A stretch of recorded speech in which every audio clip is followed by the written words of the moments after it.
Chapter 1034. Attendant Song quickly arrived at the summit of the mountain. He saw that a large platform had been cleaned up by someone using mana. It was clean and spotless. The grass and leaves that floated here were swept away by a gentle breeze. Behind him was a small path. Under the shade of a few old pine trees, a waterfall could be vaguely seen. The shadows of the waterfall were pink and green. If one listened carefully, he could even hear the faint singing coming from inside. He was delighted. He knew that he had found the right person this time. The Lee Mountain disciple had not left. Just as he was about to enter, he only took a few steps when he encountered a gentle force that pushed him out. He was shocked. He did not expect the other party to be so vigilant and actually set up a restrictive formation here. In reality, because the Lee Mountain disciples were weak, they placed more importance on protective formations. It had been like this since the beginning of cultivation. It had long become a habit for them. No matter where they went, they would never lose their vigilance. The owner of the room seemed to have sensed the commotion outside and the singing stopped. After a while, a pleasant voice said, "Which guest has arrived?" Attendant Song's thoughts turned quickly. Now that things had come to this, he could only find an excuse of a visitor. He said loudly, "I am Song Shou. I am under the orders of Sect Master Lee to report something to Taoist friend." The Lee Mountain disciple paused before saying, "Sir, please wait a moment." After a while, Attendant Song felt that the restrictive formation had disappeared. He could not help but rejoice that he did not expose himself. However, after suffering once, he did not dare to be rash again. Who knew if there were other arrangements in the room? So he still stood in front of the door without moving. The sound of clothes fluttering could be heard. A graceful and light female cultivator of about 17 or 18 years of age walked out from the bend. Her name was Rong Xiaoyu. She was Fang Rujia's martial niece and also a disciple sent by the Lee Mountain sect to help Yan Zhongguan. Her eyes were bright. After looking at Attendant Song for a few years, she recognized that he was a demon. However, Li Xiaomi's family was also of the water race. It was not strange that Yan Zhongguan was mostly a demon cultivator. However, she was shocked at the other's cultivation. It was much higher than her own. She didn't step forward and only bowed from afar. "May I ask what message sect leader Li has for me?" Eunuch Song saw that the position she was standing in was very clever. It was just one step away from the cave and she didn't let her guard down because of the identity he mentioned. He couldn't help but curse in his heart and said, "Under the order of the sect leader, I'm here to give you 2 mounts. Rong Xiaoyu was confused and asked, "Why are you giving me a mount all of a sudden?" The attendant said, "The upper sect sent a letter the day before yesterday. He wanted my disciple to be careful when he went out, so he sent several flood dragons here. Firstly, they serve as leg strength, and secondly, they serve as bodyguards. Fellow Taoist Fang and the others have already received them, and it just so happens that there are a few extra. He wanted me to deliver them to fellow Taoist, who will accept them. I still have to go somewhere else." Rong Xiaoyu's interest was piqued. She asked eagerly, "Where is the mount? Let me have a look." The chamberlain took a step forward. He raised his sleeves to attract the other party's attention and said in a natural tone, "Right here." As soon as he finished speaking, 2 black gas flew out from his sleeves and instantly turned into 2 burly demon generals. Each of them held a long hammer and smashed it down. Rong Xiaoyu was also startled. She quickly retreated, but the chamberlain was determined to get what he wanted. How could he allow her to hide in the cave? He reached out his hand and grabbed. Strong winds danced in all directions and blocked her body. But at this moment, she smiled slyly. Suddenly, countless colorful petals flew out from her body and turned into layers of soft light. The 2 long hammers were held up above her, and no matter how hard she tried, they couldn't fall down. With a light tap of her feet, she turned into a conveyance light and floated into the depths of the cave. The chamberlain was shocked. The divine weapon in his hand was taken from the vault. Why couldn't it even break a defensive magic treasure on him? But he didn't have time to care about this now. He hurriedly said, "Don't let her go." The 2 demon generals followed without hesitation. However, when they turned the corner, they were both startled. They saw a faint crimson blood mist flying in front of them. Upon closer inspection, they found that there were actually countless tiny strange insects within it. The path was narrow and the two of them were tall, so it was too late to dodge. Relying on his thick skin and abundant primordial qi, he circulated his xian qi to protect his body. He waved his hammer back and forth in front of him and rushed straight in. The insects swarmed up, and in the blink of an eye, the two demons were covered with stings. They didn't care at first, but after a few feet, they found it difficult to move. The qi of blood in their body was like a broken dam, pouring out. Only then did they realize the danger and hurriedly protected their primordial qi. But it was too late. After a few breaths, they fell to the ground, and the long hammers in their hands also fell. The chamberlain followed closely behind. He was just a chamberlain. Even though his cultivation was not weak, if he relied on a lot of external medicine, he wouldn't be able to fight. Seeing this scene, he was scared out of his wits. He turned around and wanted to escape, but how could he be faster than the swarm of insects? In a flash, he was caught up and wrapped up. His limbs were cut off, leaving behind a broken body that fell from the sky. At this moment, a glazed blood insect leaped out from among the thousands of strange insects. There was a dark red line on its back, and the membranous wings on its back fluttered rapidly. It looked extremely ferocious. He stared at the attendant for a moment, then curled his body into a ball and transformed into a pale-faced young man. He took out a talisman and placed it on the young man's head. Then, he threw out a sack and put the young man inside. He patted the sack with a satisfied look on his face. Rong Xiaoyu saw the ferocious appearance of the chamberlain and was afraid. She hesitated for a while but still didn't come over. She bowed from afar and said, "Thank you for your help, brother."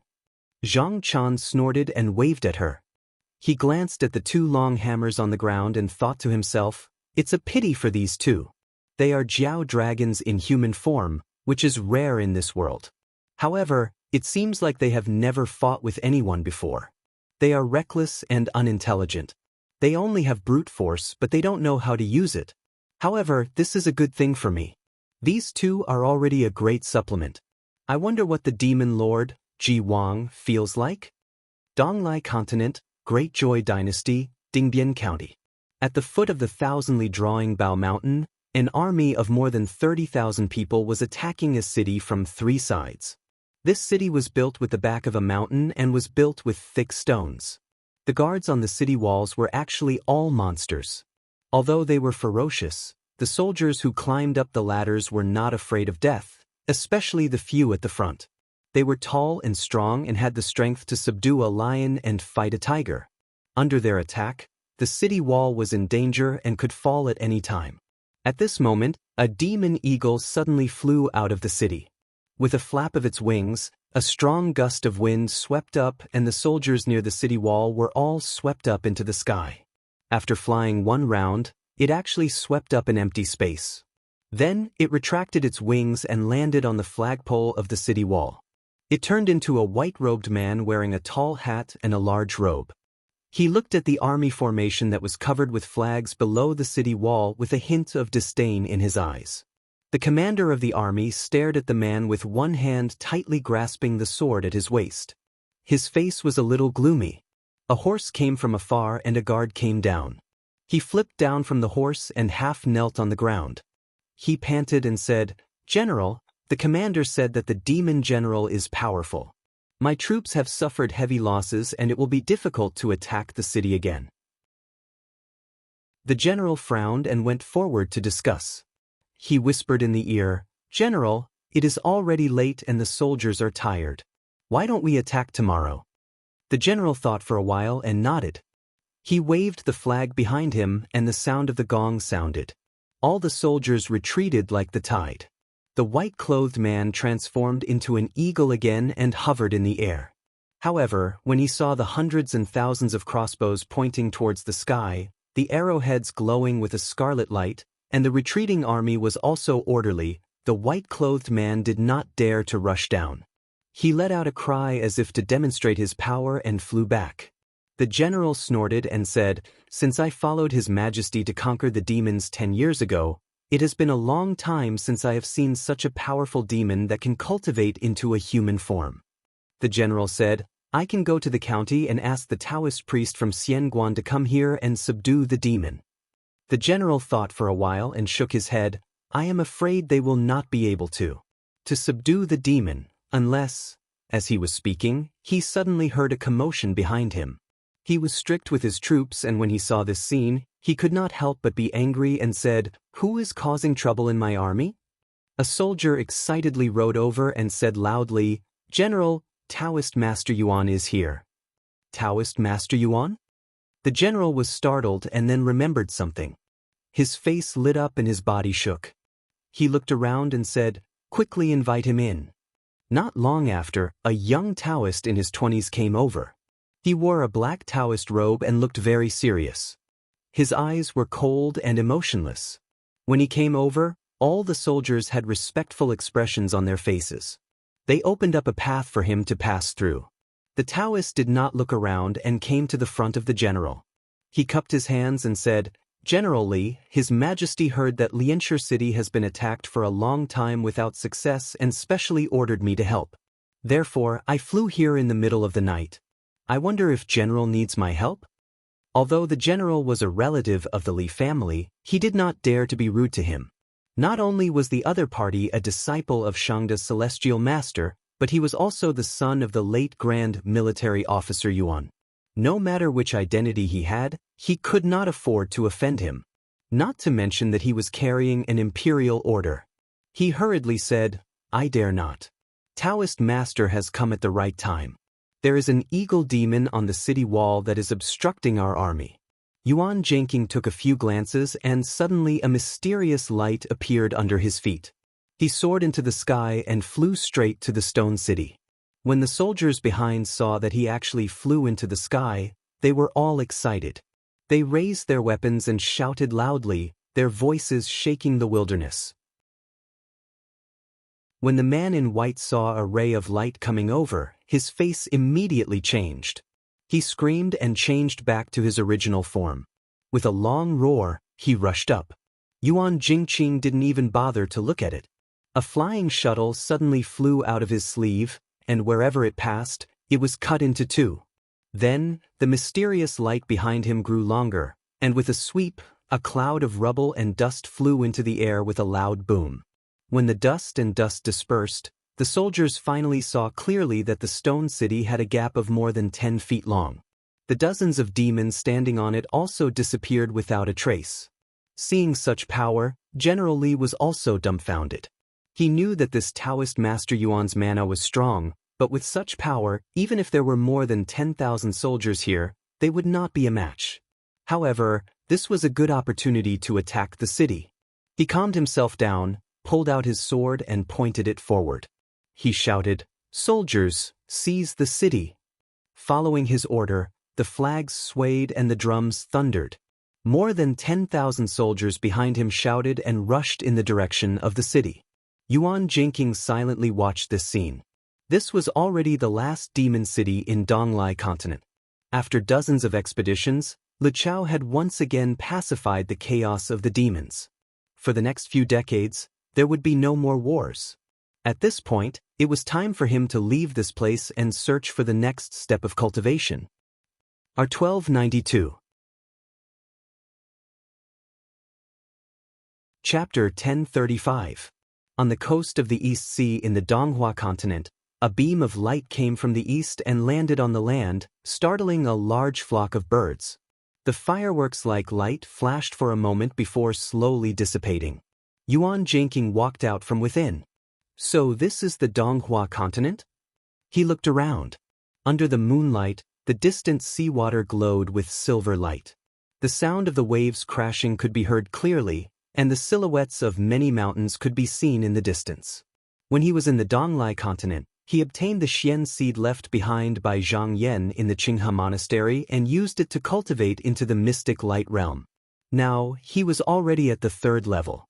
However, because he could not find the external elixir recorded in the Taoist book, he had to come to this continent if he wanted to travel further. He stopped where he was and breathed in and out. He felt that the spiritual opportunity was steaming and extremely strong, much stronger than the weak qi in Donglai. In just a few breaths, he felt his whole body relaxed and wanted to roar. It made him want to immediately sit down and cultivate. However, he resisted in the end. Although Zhang Yan only left a few words about the Donghua continent, he understood that this place was not like Donglai. Not only were the demons more powerful, but there were also devil doctrine cultivators with strange and unpredictable methods. His cultivation was actually nothing. Just now, if someone noticed the commotion when he landed, they would most likely come to check. It was better for him to leave this place first. He decided not to go deep into the continent. Instead, he went in the opposite direction and headed toward the sea. Firstly, there were few cultivators on the sea, and there was no devil doctrine there. Secondly, even if someone came, they would not expect him to do this. He immediately leaped up, but he did not create a conveyance light. Instead, he created a breeze and flew away like a bird. After about 1,000 miles, he saw an uninhabited island. He landed and rode on the conveyance light. Not long after, he carved out a spacious cave on a rock wall. He slowly walked in and sat down cross-legged, preparing to cultivate for a period of time. Then, he would go out and find the cultivators here to understand the situation in the continent. Then, he would head north to Qinsong to find the way. After cultivating here for 5 days, he finally came out of meditation. At this moment, he felt full of energy and qi. It was also extremely comfortable. It was obvious that this place was filled with spiritual opportunity. After putting away the technique, he walked out of the cave. However, as soon as he stepped outside, his expression turned serious. About 1,000 feet away, there was a flying boat with a man and a woman standing on it. The man had a refined appearance and was dressed in a dark purple robe. The woman was dressed in a white muslin and had an alluring appearance. However, the astral winds that were swirling around the two seemed to be stirring up the island at any time. However, the two of them didn't seem to have any enmity. The man stepped forward slightly. Smiling kindly at him, he cupped his hands and said, "Are you junior brother Yuan Jianqing?" When Yuan Jianqing heard him calling his name, his expression changed slightly. He raised his hand and saluted, "Yes, I am. May I know who you are?" The cultivator said with a smile, "I'm your 5th martial brother, Jiang Zheng. My teacher sensed that you used a talisman to come to the Donghua continent, so he sent a message." He then pointed at the female cultivator beside him. "This is your martial sister-in-law, Dan Huizhen." Dan Huizhen smiled. She bowed on the cloud. Yuan Jianqing immediately saluted and said solemnly, "So it's senior brother and martial sister-in-law. Please accept my bow." His father, Qin Yuan Jinping, was a military officer of the royal court. Although he entered Taoism, he couldn't stay away from the world. The people he befriended were either the children of officials or members of the royal family. He had a noble air about him. Facing his senior brother and martial sister-in-law whose cultivation level was far higher than his, he was neither servile nor overbearing. Jiang Zheng nodded subconsciously. Yuan Jianqing asked, "Senior brother, how did you find me?" Jiang Zheng said, "Pengyuan sect, where Huizhen is from, is the master of the sea realm here. To guard against the cultivators of the demonic sect, there is a water tribe monitoring the sea area, so it wasn't difficult to find you." Yuan Jianqing thought for a while and said, "Senior brother knew I was here 5 days ago?" Dan Huizhen smiled and said, "Your senior brother found me then. Seeing that you were meditating, I didn't disturb you and stayed here to protect you for 5 days." Yuan Jianqing was moved. He bowed and said, "Thank you for waiting for me, senior brother and martial sister-in-law. It's my fault." Jiang Zheng shook his head and said, "We are all disciples of the teacher, so we should take care of each other. Junior brother, you don't have to be so polite." He thought about his words and said, "Junior brother Yuan, this is your first time in the East Continent, so you might not know the current situation. Now that the demonic and mystic sects have stopped fighting, the world is temporarily at peace, but there are still many enemies in the sect. If you cultivate outside in the future, you must be careful. It's best to take precautions." Yuan Jianqing said seriously, "I understand." Jiang Zheng smiled and said, This is not a good place to talk. I have already arranged a banquet in the sect to welcome you. Junior brother, are you willing to come? Yuan Jingqing happily agreed. He had just arrived in Donghua, and there were many things he did not know. It was a good opportunity to find out more. Jiang Zheng and his wife invited him onto the flying boat, and the three of them returned to the sect. When they arrived at Pringyuan sect, the two of them arranged a banquet and treated them well. During the banquet, the two of them answered all the questions that Yuan Jingqing asked. After the banquet, Yuan Jingqing already had a general understanding of the situation in the sect and the Donghua continent. After the banquet, Jiang Zheng called Yuan Jingqing over and said, "Junior brother Yuan, Master wants you to stay at my place for a period of time. After you form your elixir, you can go to the sect to cultivate. What do you think, junior brother?" Yuan Jingqing thought for a while and said, "I heard senior brothers say just now, if the disciples of the Qinsong sect encounter elixir formation, they need to go out and search for external medicine to train their Taoist hearts?" Jiang Zheng looked at him and said, "Junior brother, do you also want to take this path?" Yuan Jingqing nodded. Jiang Zheng patted his shoulder and said, "Since you have made up your mind, I will stop you. However, the continent is different from the past. Other than the demonic cultivators, Yu Xiao and the other sects are not on good terms with me. You cannot be careless." Yuan Jingqing said, "I am just a Xian light realm cultivator, and no one in the sect knows where I come from. If I am careful, I will be fine." Jiang Zheng said with a smile, "You're right, but there's no need to be too cautious.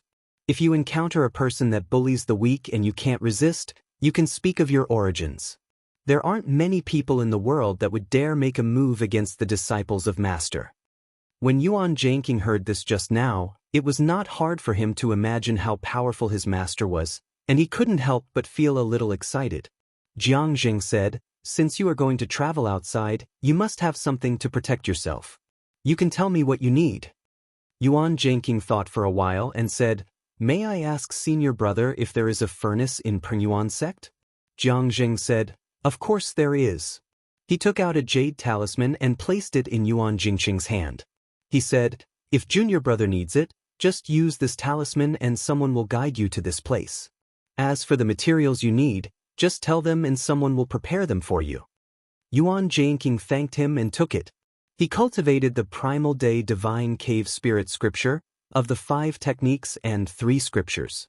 However, the flying shuttle he was using now was made by him using the essence of metal and stone as recorded in the scripture. This was not easy. Even the furnace was made by thousands of people. Just now, there were 9 of them, but the day they were completed, the furnace collapsed and only one was left in his hand. There were many techniques in the scripture that required several spirit shuttles to be used. Since he was already here, he had to make a few more so that he could face his enemies when he went out. For the next few days, Jiang Zheng hid in the furnace and made the spirit shuttles. It took him 6 months and just now, he made 6 spirit shuttles.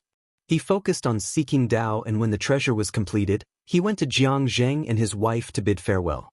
Jiang Zheng took out a 2-feet-long jade box and said, "Junior brother, since you are going out to travel as your senior brother, I don't have anything good to give you. There is a set of formation flags here. If it is inconvenient to use it in the wilderness, you can place it around the cave to defend against enemies." Yuan Jingqing took it and cupped his hands together. "Thank you, senior brother, I am ashamed to accept it." Dan Huizhen smiled. "Junior brother, you can't travel without treasures. As your senior sister-in-law, I will also give you a treasure." She took out a pearl the size of a goose egg from her pouch. It shone brightly and one could tell that it was not an ordinary item. Yuan Jingqing looked at it. Seeing Jiang Zheng nodding at him, he knew that the two of them meant well, so he accepted it. Then he bowed deeply to the two of them and flew away, quickly disappearing into the horizon. Dan Huizhen rebuked, "How can you be so disrespectful to junior martial brother Yuan? We've only been here for a few days and haven't even spoken much to each other before you send him away. Has he offended you in any way?" Jiang Zheng laughed. "How can there be such a thing? I see that this junior brother is a very opinionated person. If I make decisions for him, it will not be good." He had been in the mortal world for many years. Just by looking at Yuan Jingqing's expression and behavior, he knew that although this junior brother talked and laughed harmoniously with others on the surface, he was actually proud and aloof inside. This kind of person did not like others to make arrangements for him. However, Dan Huizhen shook her head and secretly made up her mind to take care of him more. Although Yuan Jingqing's cultivation was not high, he was still Zhang Yan's disciple after all. Who would dare to look down on him? If he went back and said that Penyuan's sect did not take good care of him, in order to avoid hurting the friendship between them, he naturally would not say anything. In the end, the blame would most likely fall on her. At this moment, a disciple came to report. Sect leader, spiritual master Jiang, someone from Taihao School came to report that they have agreed to find Zhang Shan next month to fight. Dan Huizhen waved her hand and said, "Got it, you can leave now." Jiang Zheng said in a deep voice. Taihao School did not reject. If this matter goes smoothly, your Penyuan sect's old mountain gate can be taken back. Penyuan sect's mountain gate was originally on land, but under the invasion of Taihao School, they had no choice but to move to the sea. Even so, because they were afraid of the sect's cultivation technique, they still frequently used methods in the dark to suppress them. Until Penyuan sect had the support of Zhao Yu sect behind them, both sides were stable. However, after a while, they had become enemies. The day before yesterday, Jiang Zheng received Zhang Yan's instructions to think of a way to take back Penyuan sect's old mountain gate, which was why they issued the challenge letter. Dan Huizhen said with some worry, "If Taihao School does not follow the rules, the person who will fight will most likely be a third-stage realm cultivator. Does husband really have the confidence to win against him?" Jiang Zheng said, "If I don't do this, how can I lure him to fight? Wife can rest assured, your husband's communication with the Sky Palace has become smoother and smoother. It is no longer comparable to the past. With the treasures bestowed by my benefactor, I am not afraid of the heaven and earth seal."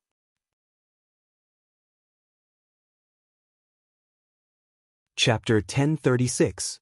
After Tao Jinren arrived at Fengling Ocean, he handed over the rebuilding of the sect to his disciples and immediately set up the protective formation. He was very clear that with Li Xiaomi and the others here, they might cause some trouble for Yu Xiao. But before he became a grotto heaven, he was not a threat to Yu Xiao. But now it was different. Seeing that he was here, Yu Xiao would definitely take him seriously. If he was serious, although he might not be able to do anything to him, it would not be difficult for him to completely destroy Fengling Ocean. If it was serious, he might not even be able to protect his disciples. Therefore, he could only set up the formation quickly to be at ease. A few days later, Mi Jinren of Chongyuezhen Temple also moved in with his disciples. Tao Jinren originally thought that Yu Xiao would have 1 or 2 counterattacks. But after a month, there was no movement at all. He felt that it was a little strange. The two of them discussed and felt that maybe Yu Xiao was tied up with other things and did not have time to care about this place. But this was their chance, so they dropped everything and focused on setting up the formation. With the combined efforts of 2 Taoist Grotto Heavens realm masters, coupled with the continuous supply of precious materials from the Yutsong sect, it only took them half a year to roughly complete the formation. However, due to the lack of Dharma artifacts, many parts of the formation were still unstable. After careful consideration, Tao Jinren took out the formation maps that he made earlier and used them to guard the place. But this was still not enough, so he asked the Qinsong school for a lot of instruments. The school agreed to all of them. Apart from that, they also took the initiative to send many external medicines and precious pills for the disciples to cultivate. Many of the disciples from the 2 sects originally held a grudge against the move to South Sea. But because it was the order of the Grotto Heaven Jinren, they did not dare to say much. But when these things arrived, they were appeased. When they were cultivating in East Sea, where would they get such good things? Now that the door was stable, Tao Jinren and Mi Jinren put more attention on the prohibition formation. That day, the two of them were refining a corner of the formation. Suddenly, they felt something strange and they looked up. They saw a spiritual opportunity rushing out from the direction of the small world. It reached the top of the dome and instantly pushed away the clouds. Not long after, it disappeared without a trace. Mi Jinren frowned. This sect leader Li is a little too impatient. Wouldn't it be safer for us to take that step after we've taken care of the formation? Tao Jinren shook his head and said, Fate does not come to us. When the time comes, I'm afraid even sect leader Li will not be able to control it. Mi Jinren said, if we close the portal to the small world first, we might be able to keep it a secret for a while. Tao Jinren said, Yu Xiao also has eyes and ears in the Fengling Ocean. Closing the small realm gate will only make things worse. Instead, it will force them to make a move. This is not appropriate. Mi Jinren grumbled, I knew I wouldn't get much peace. Tao Jinren smiled and said, Fellow Taoist Mi, haven't we been busy preparing for today? Just now, the situation in the sky was that there were cultivators who wanted to step into the grotto heaven. They first caused a change in heaven and earth's spiritual opportunity. However, they needed to achieve it. There were still many more days to go. Although the aura that leaked out disappeared in an instant, it was not difficult for the Jade Sky sect to detect it. Once there were 3 people from the heavenly grottos standing behind them and there was a great formation blocking them, the threat that Feng Linghai posed to them would immediately increase greatly. If they didn't clean up this area, they wouldn't dare to look elsewhere. If they wanted to take down the formation guarded by 3 grotto heavens, they would need at least 5 to 6 grotto heavens. Just now, there was hope. If they could stop this momentum, they could prevent such a situation from happening. The 2 of them guessed that Yu Xiao wouldn't tolerate this rejection anymore. It wasn't impossible for them to start a grotto heaven war in the Southern Ocean. Thus, after the 2 of them finished refining this corner, they immediately returned to their cave abodes to prepare. Tao Jinren thought that this matter must be reported to the Qinsong. Thus, after he returned, he immediately wrote a letter and sent it out with his mana. In the grotto heaven of the Ministry of Defense, Zhou Ruing also noticed the change in spiritual opportunity outside. She looked over and it wasn't difficult to tell that the qi came from the Southern Ocean. She stared for a moment and sneered. She turned around and walked away from the qi observation platform. After about 100 breaths, she arrived at a cave abode. There was a huge jade wall in the middle of the place. There was a beautiful cattail hassock below it. In front of the jade wall, there were a total of 8 jade pillars, 5 on the left and 3 on the right. There were carvings, scales, and feathers. It was extremely gorgeous. There were 2 white-haired Daorans standing in the hall. When they saw her coming in, they quickly bowed. Zhou Ruing didn't say a word. She only raised her hand and the 2 Daoran bowed again. They lit up the incense and went to each jade pillar. After that, they bowed a few times. The jade pillars lit up one by one, and the top and bottom of the cave gradually reflected the stars in the sky, slowly rotating and shifting. Not long after, silhouettes appeared one after another in the pillar of light. However, each silhouette was blurry. One could only distinguish the difference between them from their clothes and silhouette. The person on the left said, Is there anything, Hall Master Xen Ming? Zhou Ruing bowed and said, Reporting to Jinren Kongjing, there's a change in the Fengling Ocean today. Just now, someone's qi is stirring the spiritual opportunity. It must be the grotto heaven position. May I ask, what should we do? The first person on the right said, Only stirring the spiritual opportunity, but it might not be successful. Jinren Kongjing said, It's always good to be careful. He turned to Zhou Ruing and said, Since we've already decided on the plan, apprentice nephew can act according to this plan. One of his subordinates said in a low voice, Senior apprentice brother, we need to guard against Qinsong's interference. If a fight breaks out now, it's not what the master wants. Jinren Kongjing thought for a while and shook his head. Since Qinsong has placed these 2 people here, it means that they want to use them to restrain me. They won't come personally. As the few of them were talking, someone else interrupted. Zhou Ruing, however, stood still and expressionless, as if what the other side was discussing had nothing to do with him. After a long time, everyone's opinion finally came to an agreement. Jinren Kongjing said to Zhou Ruing, We will wait for the morning to move. Hall Master Xinming can act according to the previous plan. Zhou Ruing bowed and said yes. After he straightened up, the 8 pillars' radiance faded, leaving only a shadow on the 4th seat on the left. This person smiled and said, Junior apprentice sister has done well in the matter of Lishan sect. Yuling Jinren is already moved. If this matter succeeds, no one in the sect will say anything about you. Zhou Ruiying snorted and complained, today's change, if junior apprentice sister did not mention it earlier, I'm afraid we can't avoid talking about it. Previously, she did not turn a blind eye to Qingyu and Chongyu sects moving to the South China Sea. It's just that at that time, her attention was focused on Lishan sect's Yuling Jinren. Fortunately, she had made arrangements with the Jinren in the sect, so she was not reprimanded. The shadow smiled and said, I also know that junior apprentice sister has put in a lot of effort. It's not easy, but master has seen it.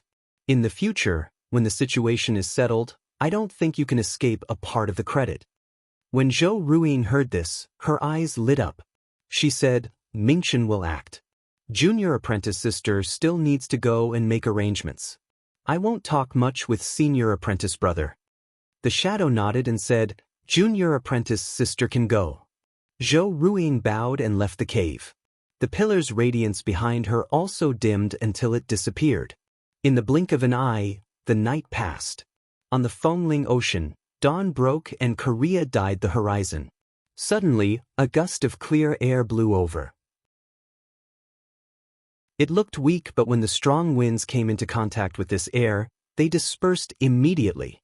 In just a few hours, the turbulent sea tides that were stirred up by the strong winds gradually calmed down. The strong wind barrier that surrounded the sea boundary actually disappeared without a trace. The cultivators outside the sea area were shocked to find that above their heads was a clear sky. The dark clouds and black winds of the past were completely gone. The road to the inland sea was also no longer blocked. Tao Jinren was cultivating in the immortal abode at this moment, but he was constantly paying attention to the changes outside. Sensing something strange, he shook his shoulder and a clone leaped into the air. When he looked into the sky, he saw a clear air coming from the north. It actually crossed 2 continents and pressed directly on the Fengling Ocean, causing the strong wind to be unable to calm down. As he was looking, there was a flash of spiritual light below and a slim figure appeared beside him. She asked, Is it Yu Xiao School who made a move? Tao Jinren said in a deep voice, Yes, this is their first move. They suppressed the strong wind, causing the power of our water and qi sea to be unable to be released. This will disrupt the spiritual vigor of this place. However, with the defensive formation, this is not difficult to resolve. The two of them knew that Yu Xiao's move would not be so simple. There must be a follow-up move. After a few words of discussion, they turned into a wisp of smoke and returned to their real bodies. According to the previous plan, they each suppressed the formation door and were fully on guard. However, for a whole day there was no movement at all. Tao Jinren and Mi Jinren sat still, their faces were also relaxed. Soon it was nighttime. Suddenly, a ray of starlight flashed from the north end. It went all the way across the mountains and seas. With the momentum of a meteor, it flew towards the location of the formation. When Tao Jinren saw it, his face turned solemn. He picked up the formation flag on the table and shook it gently. Various kinds of illusory lights appeared on the formation. Inside the formation, there were countless dragons, pythons, and carps. Thousands of waves suddenly rose and surrounded the islands in the Fengling Ocean. As the movement of the starlight was too big, all the cultivators in the area looked over in shock. After 100 breaths, the starlight finally rushed into the Fengling Ocean. With a loud bang, it hit the formation. There was a loud bang. Between the sea and the sky, there was a flash of light. The formation that Tao Jinren set up was to use the spiritual vigor to link the islands to form a defensive formation. Originally, it was difficult to be shaken by external forces. However, with this hit, many of the islands shook violently. Many of the temples that were not set up with the formation collapsed instantly. The starlight did not hit anything. Suddenly, it went up to the top of the sky and stopped moving. Tao Jinren and Mi Jinren then saw clearly that it was a silver awl. It was 10 feet long with a pointed head and a bulging abdomen. There was a silver light shrouding it. As it rotated, there was starlight lingering around it. Mi Jinren's face changed. With one look, He knew that this was a real treasure to break the formation. He was about to raise his hand and use the magical weapon in his hand to block it. Tao Jinren stopped him. Fellow Mi Jinren, Yu Xiao used a real weapon from the start. He must have some other powerful moves. He might be trying to lure me to counterattack. Don't act rashly. Mi Jinren thought about it and put down his hand. The silver all hovered for a moment. Seeing that there was no movement below, it went down again with a loud bang. Floating astronomy. P.S. I wish everyone a happy Dragon Boat Festival. There will be another chapter tonight.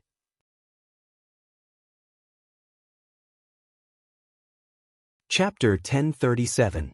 After the previous collision, Tao Jinren had some understanding of this talisman. He waved the formation flag again and activated the formation chi to defend. Sizzle. After the silver all pierced through the formation a few times, there was a slight delay in the operation of the formation. Tao Jinren frowned slightly. Usually, the mountain guarding formation was connected to the spiritual vigor of the earth veins or simply built with the help of real treasures. However, on the Fengling Ocean, there was insufficient spiritual vigor. Hence, he could only use precious materials and formation flags to link the scattered islands together. He also placed his own immortal palace at the eye of the formation. However, after all, the spiritual vigor here was weaker. After the array chi was dispersed, it would take a while for it to gather again. Encountering such a true weapon that specialized in breaking arrays, if one were to be on guard and not counterattack, it would only be a matter of time before the forbidden array was broken. Seeing that the situation was not good, Mi Jinren wanted to attack a few times but was stopped by Tao Jinren. Tao Jinren was displeased and said, "Fellow Taoist, I know that you are trying to tempt me to release my talisman. However, given the current situation, what else can I do?" Tao Jinren looked at the sky and said, "Fellow Taoist, don't worry. I have a pair of golden vermilion birds. They can peck at all kinds of treasured weapons. If there is a crisis later, I can release them to fight against the enemy." Mi Jinren was surprised. She knew that Tao Jinren had inherited the skills of the Nanhua sect and was able to raise rare spiritual beasts. Since the golden vermilion birds could break the real weapons, they must be very rare. She asked, "Are you really willing to give them to me?" Tao Jinren said, "If we let the spiritual beasts go, we can get them again after some time. However, real treasures are different. We only have 2 in our hands. If they are damaged, we will lose the next move. Only with them in our hands, Yu Xiao will not dare to attack us with full force." Mi Jinren could not help but become silent. In the past half a day, under the passive defense, the formation chi had lost too much. They could not replenish it in time and the silver all rushed straight into the formation. A beam of clear light rose from the top of Tao Jinren's head, from which a bird with fiery feathers flew out. Its beak was long and its neck was thin like a crane. With a flap of its wings, it shot out like lightning towards the silver all. When the two of them collided, it sounded like a bell being struck. The spirit bird let out a mournful cry as its beak was cut off and its feathers scattered down. However, the silver all's momentum was also blocked for a moment. However, it was a real treasure after all, so it was not injured at all and continued to rush down. Who would have thought that at this moment, another huge vermilion bird would fly out from below? It grabbed the awl with its claws and pecked at it fiercely. The silver awl shuddered. Just as it was about to peck a second time, an arrow suddenly flew out from the clouds and hit the spirit bird. It twitched and a trace of grief flashed in its eyes before it took its own life and fell from the sky. The silver awl turned and transformed into a white-clothed woman. There seemed to be a wound on his cheek, so he covered his face. Then he flew away. In the Yuxiao school, Zhou Ruiying was sitting in the cave while a shadow clone floated beside her. The two of them were looking at the battle situation on the Fengling Ocean through a large mirror in front of them. After watching for a while, she said, "Senior brother, just now, why did you make a move? If you don't, after a few more rounds, he might not be able to endure it and take out his real treasure." The shadow disagreed and said, "Tao Jinhong has already seen through our intentions, so this plan is useless. Let's kill one of his birds first and see how many more he can release." According to the sect's original plan, they would first lure out the magical treasures in Tao and Mi's hands, then with the strength of Yu Xiao and the rest, they would find a way to break it and then they would be at their mercy. However, up until now, the other side had not responded in this way, so it was obvious that they were already prepared for this. Since that was the case, they might as well reduce their current battle strength. Zhou Ruing's expression changed. She stared at the mirror and said, "Senior brother, it's Zhenren Kongjing making a move." Tao Zhenren comforted the remaining injured golden bird and put it back into the clear light. At this moment, he suddenly had a strange feeling. He looked up and saw a large copper plate flying down from the clouds.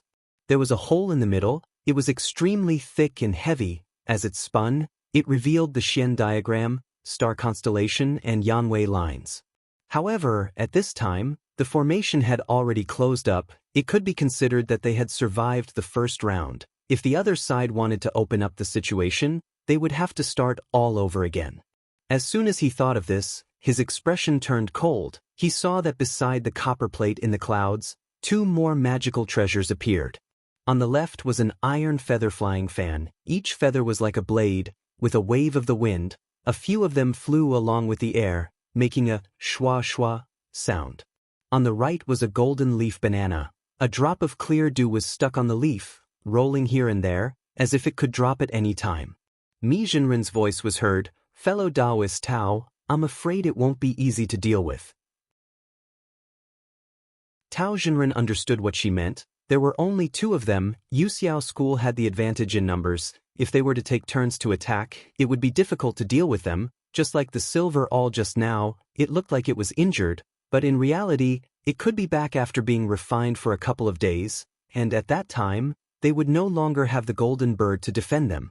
But he knew Mi Zhenren's temperament. She often said things that did not match her heart, and he could not be provoked, so he deliberately sighed and said, "Fellow Taoist Mi, I'm afraid this time it's difficult, unless Qinsong School starts a war with Yu Xiao School right now, otherwise they won't make a move, so we can only rely on our own strength." Mi Zhenren snorted and said, "Even if they don't come, do you think I'm afraid of Yu Xiao? Look at my Chongyuezhen temple. The Wuzhen opened the mountain gate. The qi of yin and yang are rampant. We have fought with your Dongzhou Xianmen for thousands of years. Haven't we not lost? Fellow Taoist Tao, if you're afraid, you should retreat early. I alone will be enough."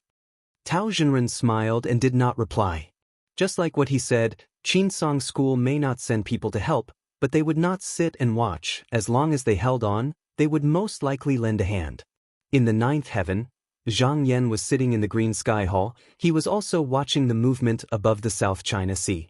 He saw a few stars twinkling in the sky. There were even more dazzling starlight spewing down, hitting the formation qi within thousands of miles scattered. He could see that on Yu Xiao's side, at least 5 grotto heavens joined forces to launch this attack. There might be more hiding behind the scenes and did not make a move. But this was the problem. Just now, if they were to attack together with several treasures, no matter how capable Tao and Mi Zhenren were, they would not be able to turn the situation around. Without external help, the formation would be broken in no time, but Yu Xiao did not do so. Instead, he used the strategy of delaying the attack. There must be a reason behind it. He thought for a while, squinted his eyes and observed for a while. He said coldly, "So that's how it is." This time, Yu Xiao's attack was not only to stop Li Xiaomi from achieving the grotto heavens, but also to get rid of Tao and Mi Zhenren at the same time. One must know that both of their cultivation experience was not ordinary. Even if the formation was broken this time, they could still escape. It would not be difficult for them to come back in the future. But using the instruments to attack the formation repeatedly, both of them would be held back here. They could not leave, because there was not much spiritual opportunity on the Fengling Ocean. Over time, they would definitely lose their mana. Looking at Li Xiaomi's qi dynamic, it would take at least a few months for him to achieve it. At most, it would take more than 10 years. If they delayed until then, both of their mana would have long been depleted. By then, if Yu Xiao's side suddenly attacked, they might not even be able to escape. And if they retreated earlier, then Li Xiaomi would definitely not be able to achieve anything, giving up halfway, and the original goal would still be achieved. He thought for a while, looking at the current situation. Obviously, it was not the time to decide the winner. Moreover, Wei Zihong still had the mysterious dragon sun embracing axe. Even if it was a critical moment, it could still help. Now, there was no need for him to make a move. It would not be too late to help at the critical moment. Just as the two families of South Sea were fighting in the east of Donghua continent. Above the clear blue sky, there was a young man riding on a sparrowhawk. He flew over the mountains, heading towards the paddy pond. He was the disciple of Nanhua sect's Taoist grotto heaven, Huang Yu, and his name was Fang Xin, and previously, he had followed his master to PG Palace. Huang Yu Gong saw that he was arrogant, so he wanted to use this opportunity to teach him a lesson. But because of this, there was no peer comparison. After Fang Xin came back, not only did he not restrain his prideful heart, he even felt that his horizons had been broadened. However, his aptitude was indeed outstanding. Not to mention that no one in the same generation could compare to him, even the previous generation elders at his age. None of them had the same cultivation as him. This time, he heard about the battle between Taihao and Peng Yuan and felt moved. Thus, he took the opportunity while his teacher was cultivating in seclusion to sneak out and watch the show. As he was flying, he suddenly saw a bird with bright feathers fly across the sky. He glanced at it and revealed a surprised expression. Six-word elegant bird? He recognized that this bird was a rare spiritual bird in the Rare Bird book. The so-called six referred to the fact that when its wings were spread out, the left and right wings faced each other, forming a six with its tail feathers. Not only could this bird find treasures in the world, but hearing its cry could even prolong a cultivator's life and increase their luck. However, this bird was extremely rare and only lived deep in the mountains, so it was hard to find normally. He didn't expect to meet one today, and looking at its appearance, it seemed to have cultivated successfully and gained sentience. In his excitement, he patted the head of the jade eagle he was sitting on and pointed, "Quickly chase it." The jade eagle let out a long cry, flapping its wings and flying away. However, the bird flew very fast. Due to its small body, it was very nimble, and it especially dove into the gaps between the cliffs and the leaves. However, the chasing party was afraid that it was weak, so they didn't dare to use their mana to catch it. After a few futile attempts, Fang Xin couldn't help but feel annoyed. He knew that he couldn't catch it, so he rolled his eyes and instructed the jade eagle before leaping up from its back. He rode on the light and prepared to outflank it from both sides. Just like that, the elegant bird was chased until it had nowhere to go. It panicked and hid in a kernel below it. Many houses could be seen. It was actually a mountain village, and there were more than 10 families. At this moment, the village elder was holding a bowl of water and passed it to a young Taoist in a black robe. The latter thanked him and took the water. He didn't mind that the porcelain bowl had a few cracks and drank it in one gulp.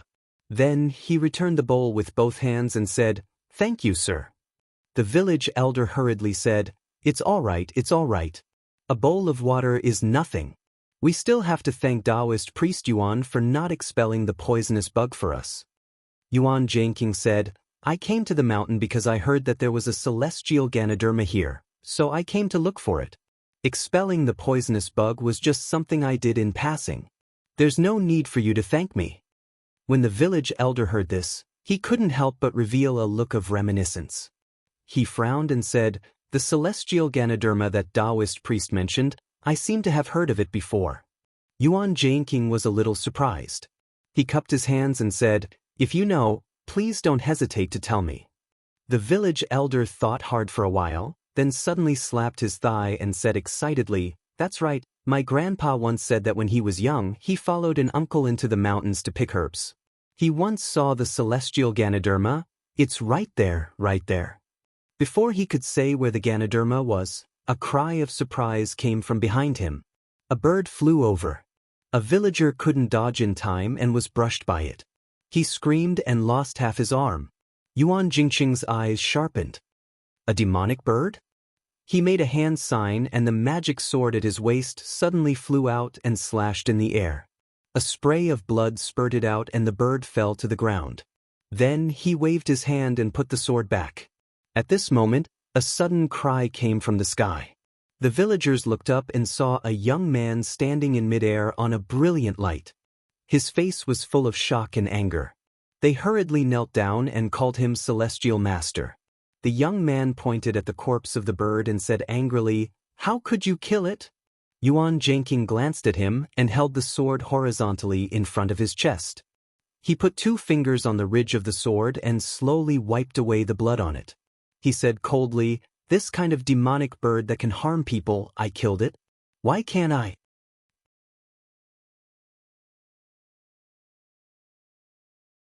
Chapter 1038.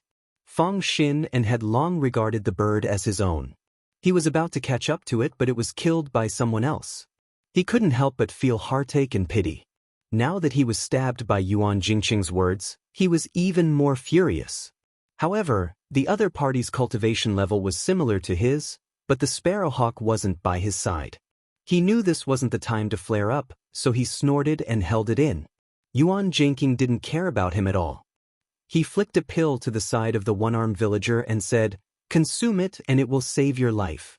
The villager's family hurriedly helped him consume it. Indeed, not long after, the blood loss stopped and he could stand steadily. The whole family was moved to tears and knelt down to thank him. Fang Xin scoffed, "Ants, if they die then they die, do they deserve to be so important to you?" Yuan Zhangqing said indifferently, "Born as a human, you should be the master of heaven and earth, the leader of all living beings. You regard demons as precious and humans as lowly, you're obviously a beast." Ever since Fang Xin entered Tao, his fellow disciples in the sect all praised him, and his masters praised him. No one dared to talk to him like this, so he couldn't help but feel angry. At this moment, there was a sudden cry. It turned out that the sparrowhawk in front of him had turned back. His spirit was instantly lifted and he felt that he had more confidence. He shouted, "Wait, you killed my spiritual bird, I can't just let it go." Yuan Zhangqing was about to leave, but when he heard this, he stood still and said, "What do you want?" Fang Xin said, "You're also a cultivator, so let's have a match. If you lose, you'll have to return my spiritual bird. If you can't, then you'll have to use your life. If I lose, what do I need? You name it, do you dare or not?" Yuan Zhangqing grew up and was influenced by fighting and killing, so he didn't fear fighting with others. He glanced at the sparrowhawk. With this spiritual bird as a mount, it would be easy for it to catch up to him. If he didn't settle this matter here, it would be troublesome. He said, "This isn't the place to fight, let's change places." Fang Xin waved his hand and pretended to be generous. "As you wish." In fact, this place was densely forested, making it difficult for sparrowhawks to fly around. Thus, he was more than happy to find another place to fight. Yuan Zhangqing stepped on the mystic light. A streak of light shot into the sky. Fang Xin also patted his sparrowhawk and chased after them. The two of them crossed several mountains and quickly traveled more than 100 miles. Yuan Jingqing looked down. There was a cliff along the river, and the river flowed past it. But because the current was rapid, there was no trace of people, only apes and monkeys were climbing and jumping on the cliff wall. It was a deserted place. Thinking that fighting here wouldn't affect the innocent, he steadied his flying light and turned around to cup his hands, saying, "Thank you for your guidance." He had been in the Tao for more than 40 years and had experienced hundreds of battles. He had killed tens of thousands of demons with his own hands. Once he picked up his sword, he would disregard life and death. Now that he was about to fight, his eyes were filled with coldness and indifference. However, when this calmness entered Fang Xin's eyes, his heart shuddered. He knew that the person in front of him wouldn't be easy to deal with. His expression became more solemn and he also cupped his hands. Then he rode his spirit bird and retreated. He flew up and circled around Yuan Zhangqing. He seemed to be trying to gain the upper hand. Yuan Zhangqing naturally wouldn't let him gain the upper hand. He stepped forward and moved sideways. The two of them flew around for a while before clashing with their mystic light, causing numerous flying stars to appear. After a few dozen breaths, they had already traveled more than 10 miles. Yuan Zhangqing knew that his opponent had a flying beast to use as a means of transportation. Not only would he be able to save some mana, but he also wouldn't be able to fight with him. He could only find his opponent's weak points to win. Thus, he acted calmly and countered his opponent's moves. He was very careful when he attacked, looking like he didn't want to win but rather to not make any mistakes. Secretly, he was calmly observing his opponent. After fighting for half a minute, Fang Xin seemed to be getting impatient. He spread out his mystic light and swept downwards. Yuan Jianqing could tell that this was a concentrated attack from his opponent. If he were to dodge, not only would he lose his momentum, he would definitely be in a passive position. He also wanted to test the mana of a cultivator of the same generation in Donghua. Thus, he didn't show any weakness. He activated his mystic light and went forward. Boom! Both of them trembled. The hawk that Fang Xin was riding on let out a long cry and retreated a few feet before stabilizing itself. On the other hand, Yuan Jingqing only leaned back a little before standing up straight. With this attack, the difference in mana was clear. Since the beginning of Yuan Jingqing's cultivation, he had been cultivating in the Donglai continent, a place that lacked spiritual vigor. He didn't even consume many pills. It could be said that his mana was polished bit by bit in these tens of years of cultivation. There was no shortcut at all. However, Fang Xin was different. Although he had good potential, he had consumed many elixirs that could aid his cultivation. This was not a big deal. In the path of cultivation, one would usually be one step ahead of the other and gain the upper hand. Just like his peers, he was left far behind. However, when he encountered an opponent like Yuan Jianqing who had similar cultivation and had cultivated for a long time, he was slightly inferior. Seeing that his mana was at a disadvantage, Fang Xin was unwilling to admit defeat. However, he knew that fighting head-on was a bad idea. He could only see whose technique was more powerful. His body swayed slightly and the mysterious light behind him split into more than 20 rays. They were like feathers, heavy or light, fast or swift. They attacked forward. This time, he wanted to win with the path of transformation. Yuan Jianqing flicked his sleeves and 6 spiritual shuttles flew out. They were placed in all 4 directions. No matter which direction the mysterious light came from, the spiritual shuttles would tremble. They would immediately know what was going on. Hence, they would use the mysterious light to block the attack. The spots where they landed were all just right. In just a moment, the light was dispersed one by one. From the beginning to the end, Fang Xin did not ask about Yuan Jingqing's identity. It was not that he was careless, but he was afraid that if he knew Yuan Jingqing's background, he would not be able to vent his anger because of the friendship between the two families. However, this did not stop him from guessing the other party's origin through the instrument that he used. There were many cultivators in the world who used the spiritual shuttles to fight. The most famous one was naturally the upper part of the sensory nerve in Qinsong school. However, ordinary disciples only learned the shuttling technique and did not know the lower part of the technique. Yuan Jianqing was born to be outstanding in the path of spiritual vigor sensing. Coincidentally, it was compatible with his cultivation method and temperament. To him, it was not too difficult to enter this path.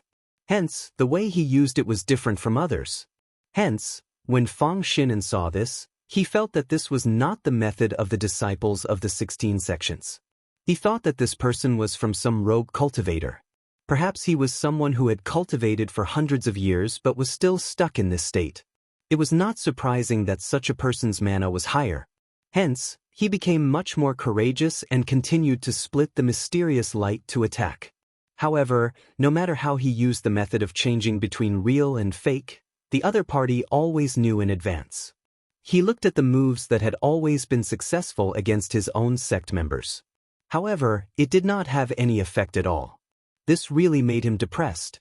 Even the confidence that he had accumulated for a long time was shaken. He was surprised. How can there be such a person among the same generation? Why haven't I heard of him before? Previously, he was just venting his anger. At this moment, however, his killing intent was aroused. He knew that he couldn't deal with his opponent using normal methods, so he flicked his hand and threw out 2 talismans. The fire cranes on the talismans immediately appeared, each with a ball of fire, and came from the left and right. These 2 fire crane soul essences. Their battle power wasn't any weaker than a cultivator at the first rank of the mystic light realm. Although they disappeared after being used once, his master was the true master of the heavens grotto heaven, so he didn't care.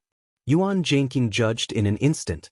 Trapped in a three-pronged attack, even if he could identify every change in the spiritual vigor, he would definitely lose. It was obvious that the opponent was trying to oppress him. At this moment, he became even calmer. He first took out the pearl given to him by Dan Huijing and transformed it into a ball of spiritual light to cover himself. Then he shook his sleeve. He took out 2 spears. He then pointed with his other hand, and 3 more spiritual shuttles flew out, heading straight for Fang Xinan. At the same time, the 6 spiritual shuttles beside him pointed and seemed like they were going to fly over at the same time. Fang Xinan's eyelids twitched. He thought that his opponent was desperate, so he hurriedly dodged. He rarely fought in a battle, so he didn't have a decisive heart. If it was another experienced cultivator here, this was a rare opportunity. Even if he was injured, he would go up and attack. He would kill his opponent on the spot. His dodging immediately gave Yuan Zhangqing an opportunity. He held the spear and aimed it at a fire crane that was charging at him. When it was very close, he threw it. Because he often went to battle to kill demons, he especially liked to use spears. Thus, when he returned to the East Flower Continent, he brought more than 100 spears with him. He had refined them in Prengyuan sect, so they weren't real artifacts. However, under the control of his dermic powers, cultivators of the same generation would be injured if they weren't on guard. This spear was fast and ruthless. The fire crane didn't have time to dodge, and its body was instantly penetrated. It immediately exploded and turned into a ball of raging flames. At the same time, another fire crane crashed into the protective spiritual light. The light suddenly dimmed as if it was about to crack. At this moment, the mysterious light under Yuan Zhangqing's feet extended and wrapped around the fire crane. Then he made a hand seal, and with a clang, the sword at his waist flew out. A sword ray swept across and cut off the crane's head. At the same time, his dermic powers circulated, and he stepped on the mysterious light. He pulled himself up and rushed out of the explosion. After avoiding the threat of the spiritual shuttles, Fang Xinan saw that they didn't chase after him. He was also a quick-witted person, so he immediately understood that the opponent was just bluffing. However, he missed the opportunity, and it was too late for regrets. In annoyance, he also summoned a jade rui in the air, and a ray of light hung down to protect his body. He was about to come back and attack, but in just a moment, the 2 fire cranes were destroyed one after another. Before he could do anything, he saw that the 9 flying shuttles were no longer in the same place. Instead, they shot towards him from different directions. He hurriedly rode his sparrowhawk to dodge, but he only managed to dodge 3 or 4 of them. The remaining ones couldn't be avoided, and he was stabbed one after another. Fortunately, he had the protective spiritual light, so he wasn't injured. However, being suppressed made him very angry. He reached into his sleeve and wanted to take out another spiritual treasure to fight the enemy. Suddenly, the sky above him darkened. He looked up and saw that Yuan Zhangqing had arrived above him, holding a short spear. He suddenly shouted, "Kill!" This shout was filled with murderous intent, like thunder in the clear sky. Fang Xinan was intimidated by his aura, and he couldn't help but feel his heart tremble. Then he saw the long spear fall like lightning. With a boom, the jade rui and the short spear exploded, and the spiritual light on his body also dissipated. Yuan Zhangqing saw an opening, and with the guidance of his divine will, the spiritual shuttles that were originally surrounding him charged forward. Faced with this scene, Fang Xinan was so shocked that his face turned pale. His mind was blank, and he didn't know what to do. Just as his life was about to be taken, a white feather suddenly flew out from his chest and instantly grew to 10 feet long. It wrapped around his body, and the sparrowhawk turned into a ray of light and brought him to the top of the clouds. With another flash, he had already disappeared into the blue sky. Yuan Zhangqing looked, and after confirming that the opponent had escaped, he thought to himself, "This person controls a flying beast. Even if he isn't a disciple of the South Flower sect, he's still related to this sect. Since I can't kill him, I have to guard against him coming after me for revenge. I can't stay here for long. He thought for a moment, then turned into a ray of light and fled into the depths of the forest.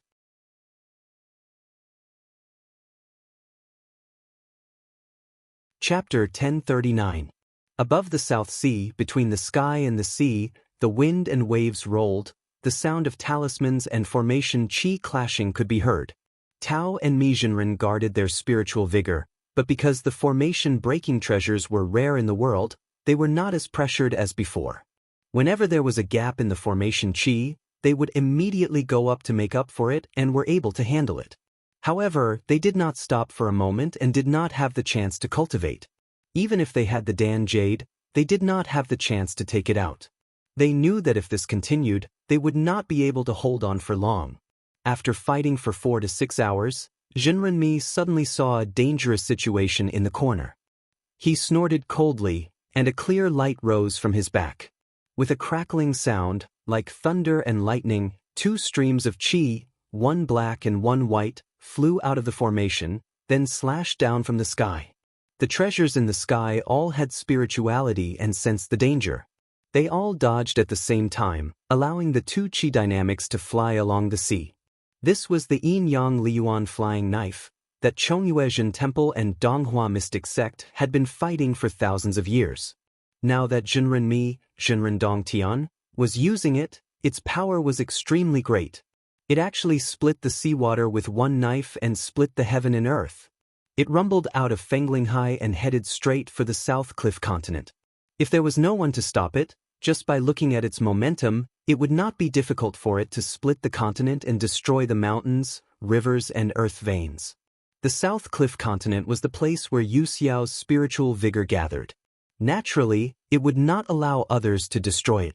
Just as the 2 chi of the daggers were about to hit the land, a jade pendant flew in from the sky. It trembled slightly and suddenly turned into thousands of pieces, stacking up and forming a white jade mountain. The 2 chi of the daggers collided with the top. Where the white chi shot out, there was a sound of metal breaking. A deep slash mark appeared on the top, as if it could almost pierce through the mountain. But where the black chi passed, there seemed to be no movement on the surface. After a few breaths, suddenly, there was a rustling sound. Countless pieces of jade fell like rotting, and a clear slash mark appeared on the inside. Tao Jinren took advantage of the just now when the treasures were dodging and took the opportunity to clean up the dispersed formation chi. He said, "This is no different from quenching thirst with poison." Mi Jinren snorted. "Still, it's better than letting our transcendent artifact break and letting the enemy come at us fearlessly." She initially thought that Tao Jinren was going to talk about something that she did not want to listen to, but this time he nodded and said, "That's right."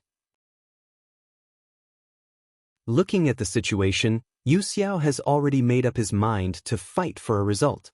He wants to weaken my mana first and weaken my spiritual vigor. In that case, we might as well do as he wishes and return the favor. It's better than always getting beaten up. They could see that Yu Xiao and Zhu Jin did not move their real bodies, they did not even send out their clones, they only used their magical weapons to attack from afar. It was obvious that they did not want their cultivation to be damaged, and they used their mana to fight back. However, this was a disadvantageous move and it was exactly what the other party wanted. They waited until they were exhausted. When one spiritual power is weak, that is when the opponent will use his killing move. However, before that he wouldn't go all out. The 2 of them had only exchanged a few words when the precious treasure above them came again. Thus, their spirits were roused. They fought again. Half a day later, a ray of silver light suddenly flew over from the sky. Spiritual Master Tao could tell at a glance that it was the silver shuttle that was repelled by them last night. He didn't want to spend the night. Unexpectedly, it was already in perfect condition, 1 or 2 days earlier than he expected. He had experienced the power of this magical weapon. It was already difficult to deal with it alone, and if it were to join in now, it would be even harder to defend. It was not impossible to break through the formation. He took a deep breath and shook his body. A clear light spread out from the top of his head and a dragon's roar was heard. 1,000 feet long green jiao leaped out from within. It had the eyes of a prawn and the ears of an elephant, the legs of a phoenix and the body of a snake. As soon as it went up to the sky, a thunderstorm broke out. The 10,000 miles of the sea shook, the originally clear sky and bright sun suddenly fell into darkness. The Jiao peeked its head out from the clouds, half exposed and half hidden. Its eyes were wide open, and when it saw the silver all coming, it swung its tail at it. The moment it moved, the magical weapons in the sky were about to intercept it. Below, Jinrenmi's eyes shone brightly as he looked towards the horizon. His index and middle fingers closed together, ready to strike from afar. Before he made his move, a sharp blade aura burst forth. Even though these magical weapons were under his control, they were only here to break the formation, not to risk their lives. They were also afraid of being injured, so they stopped. That silver awl also sensed that something was amiss, and tried to dodge a few times. But even though its power was great, its rotation was not as nimble as the dragon's tail. After dodging a few times, it was hit squarely, and was sent flying far away by a mighty force. The Jiao dragon let out a long roar and came out from the clouds. It chased after it, as if it wanted to destroy this magical weapon. But at this moment, the arrow that killed the vermilion bird appeared again. It flew out from the void, and with a flash, it pierced through the Jiao's spine. Immediately, countless blood splattered down, and when it fell into the sea, it turned into strands of clear air, attracting countless fish to come out of the water and devour it. Tao Jinren saw this and knew that it was impossible. He changed his spell, and the green Jiao turned around, turned into a green fog, and returned to the formation. Once again, it was absorbed into the clear light. Although the silver awl was chased away by the green Jiao, it did not suffer much damage. After a while it returned. But it was afraid of Tao and Mi Jinren's supernatural powers, so it was not as bold as before. It only circled outside, looking for an opportunity to break the formation. But this way, the pressure on Tao and Mi Jinren multiplied, and their mana was depleted even faster. At the same time, in the Green Sky Hall, Zhang Yan watched the fierce battle in the South Sea. He thought for a while and felt that it was time for him to make a move. His gaze swept across the 4 talisman cards on the table, and with a flick of his sleeve, he flew out of the hall. 4 rays of spiritual light shot into the sky and flew in 4 directions. At this moment, in the land of the 4 continents of Donghua, 4 small worlds opened their doors at the same time. In the Fengling Ocean, Tao Jinren saw a ray of spiritual light flying towards him at an extremely fast speed. He focused his gaze and looked at it. His expression unconsciously changed and he smiled. Jinren Zhang has made a move. He immediately opened up the formation chi and allowed it to enter. Mi Jinren frowned and said, "What's the use of a talisman?" Tao Jinren smiled. "You'll know in a moment, brother Mi." After the talisman entered the formation, it went straight to the small world. At this moment, Wei Zihong was standing in front of the border gate. When he saw it, he immediately bowed and received it. Then he flew quickly to the stone tablet of the small world's key and solemnly placed it on top. In the southeast, on Mount Bo Lai, Fu Baoxing also received the talisman in front of the border gate, and after a while, he went to the key in the small world. In the northwest, under the Hope River, waiting there was Qi Yuntian's registered disciple, Zhou Xian. After receiving the talisman, he did not dare to delay and hurried to the inner world. In the northeast, the small world was opened in half a day. The one who received the talisman here was an elder of the Chen clan. He bowed to the sky, and also went to the most similar thing. Zhang Yan did not stay long in the hall. When he sensed that all the talismans were placed properly, he said coldly, "This time, it's up to you, Yu Xiao, to choose." He took out a spell, and with a light shout, he moved all the mana in his body. As he moved, the 4 talisman immediately poured in a huge force, and at the same time, it affected the formation mechanism of the 4 small worlds to absorb the spiritual vigor of heaven and earth. It was as if there were suddenly 4 Dongtian Jinren in the heaven and earth. At this moment, the Donghua Jinren immediately felt that their qi activity was slightly stagnant, and they couldn't help but be surprised. They all made a spell, looked at the qi, and observed the spirit to find out the reason. In an unknown place above the heavens, the mountain gate of the Butian Pavilion was floating on a clear spiritual sea, but at this moment, it suddenly sank down, and then it fell down uncontrollably. Tan Dingxian, the head of the sect, was sitting quietly, but when he felt this change, he suddenly stood up and shouted anxiously, "This is bad. The spiritual sea is collapsing, our mountain gate is going to fall." He hurriedly used all the mana in his body, disregarding the loss of his cultivation, and dispersed the clear air to support the mountain gate. However, his power alone was too weak, and he couldn't stop it at all. He quickly shouted, "Junior brother, where are you?" A clear light entered the hall, and Bu Jingsu appeared. He hurriedly said, "I'm here to help the head of the sect." Tan Dingxian said with difficulty, "Junior brother, quickly activate the talisman and ask the other friends to come and help."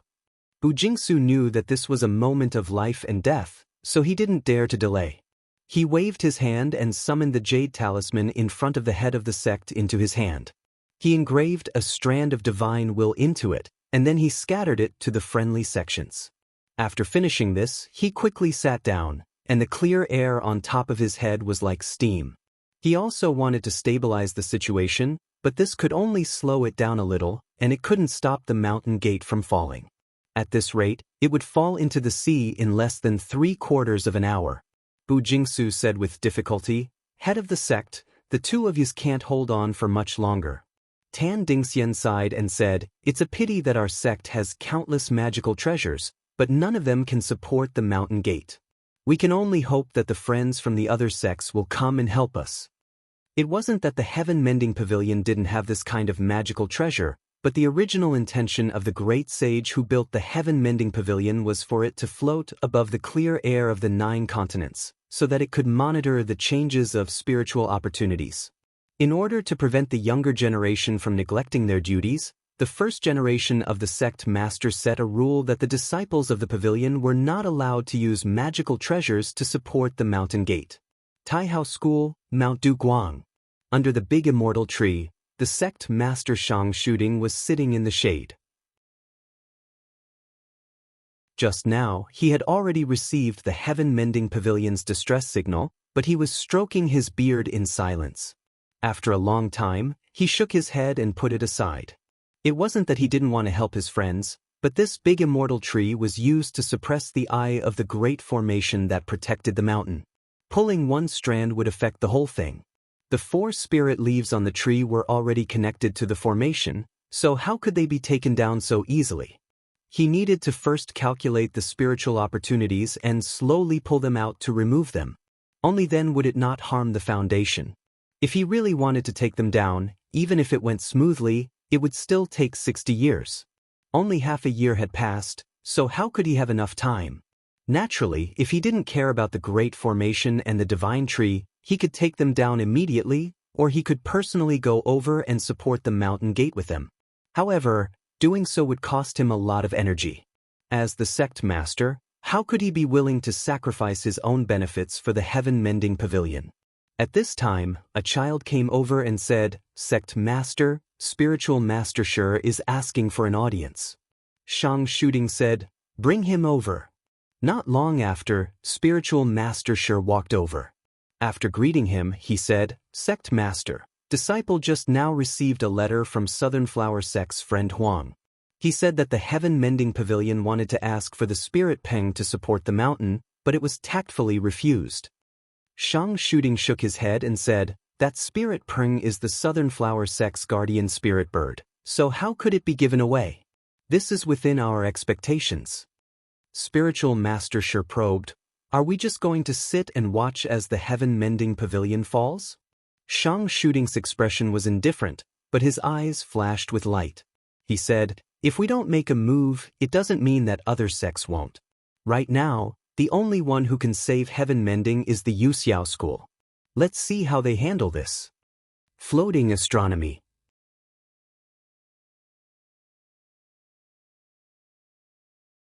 Chapter 1040. Once the heaven-mending pavilion's letter asking for help arrived at the Jade Heaven Gate, Zhou Ruing read it herself. Although she had the title of managing the secular affairs, this kind of matter was not something she could make the decision on her own. She could only ask the other heavenly passages in the sect to discuss it together. In the cave, the 8 jade pillars lit up one by one. Although there were a few people attacking Feng Linghai from afar, it did not stop him from transforming into a shadow. Jinren Kongjing's position was the highest here. He spoke first. There are 4 spirit caves in the continent at the same time, and it is also the crucial time for us to attack Fengling Ocean. It is not difficult to conclude that this is the arrangement of Qinsong School. We need to quickly think of a countermeasure. The person sitting next to him was the sect's by Hall Master. His position in the clan was slightly lower than his. He said, "If we go to save them, we need at least 3 or 4 people to go out and take turns. Only then can we protect Butian Mountain Gate. But if that is the case, the matter of sweeping the South Sea will be difficult.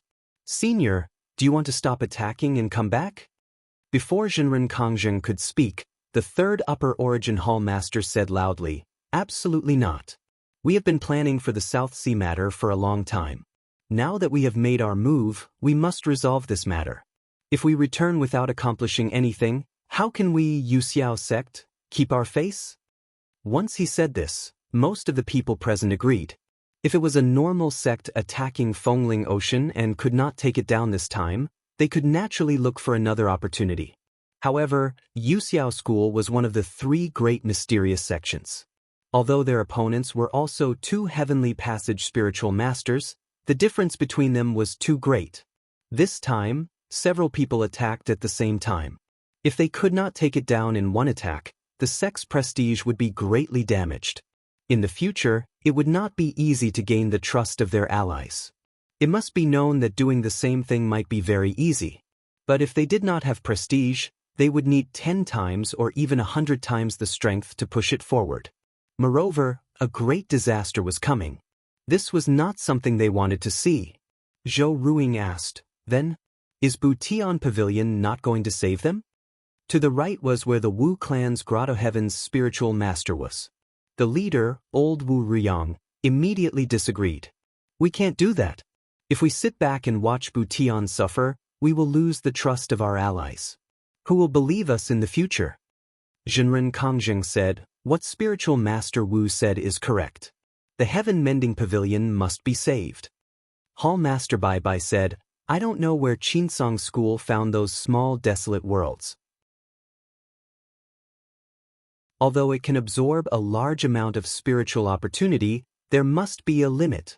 I think it can only last for a few days and wait for the spirit sea to calm down, then it will be fine." Although the 2 of them said so.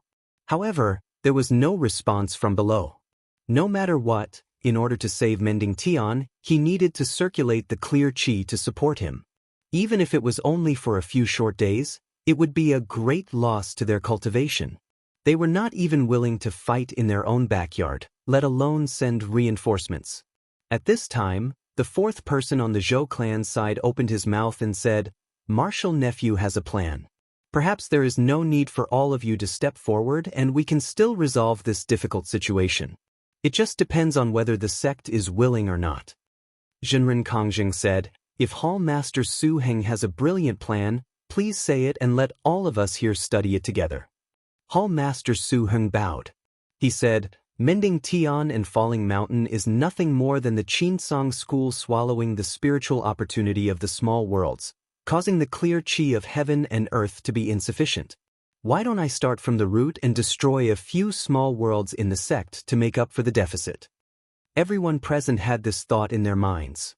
Although it was a great loss to Yuxiao School to give up a few small worlds. But compared to going there personally, it was undoubtedly much better. Moreover, they did not need to be distracted and only needed to deal with the South Sea. They nodded unconsciously. Jinren Kongjing said slowly, "This plan is feasible. Even the alliance cannot say anything wrong." He looked at Elder Wu opposite him. "What does spiritual master Wu think?" Wu Riyang pondered for a moment, then nodded and said, "If the small worlds are destroyed, they can be opened again in the future. However, everyone's cultivation will be damaged and it will be difficult to recover in a short period of time. Now that we are still in a crisis, we should preserve our combat power." Jinren Kongjing said, "Then, the South Sea attack will not change. As for the matter of the small worlds, I will have to trouble Elder Wu to handle it with me. The rest do not need to be distracted. This time, we must solve the matter of the South Sea. At this moment, in the void, Zhang Yan looked down and waited for Yu Xiao to make a move. Not long after, he suddenly saw the place where Yu Xiao's sect was located. There were halos flashing continuously. Then, the light rays crisscrossed. He raised his eyebrows. It was not difficult to see that someone was destroying the small worlds. After sensing for a bit, he found that the clear air between heaven and earth had increased by a bit. It seemed that even if no one came to rescue Heaven Mending Pavilion, they would be able to slow down their fall by a bit. Could be said that they were saved. His gaze slightly flickered. Yu Xiao's actions clearly showed that he had made up his mind to sweep away the threat of the Fengling Ocean. Since that was the case, that place could not be defended anymore. He immediately pointed his finger and used his mana to condense a talisman. He waved his sleeve and sent it down. On the Fengling Ocean, Tao Xinren suddenly felt that Yu Xiao's attack was actually a bit stronger than before. However, he was overseeing this place and did not have the time to look at the outside world. At this moment, he saw a flying letter land in his direction. He hurriedly waved his hand and brought it in. He used his consciousness to look inside and already knew what was inside. He muttered to himself for a moment, then turned around and said, "Fellow Taoist me, we cannot continue.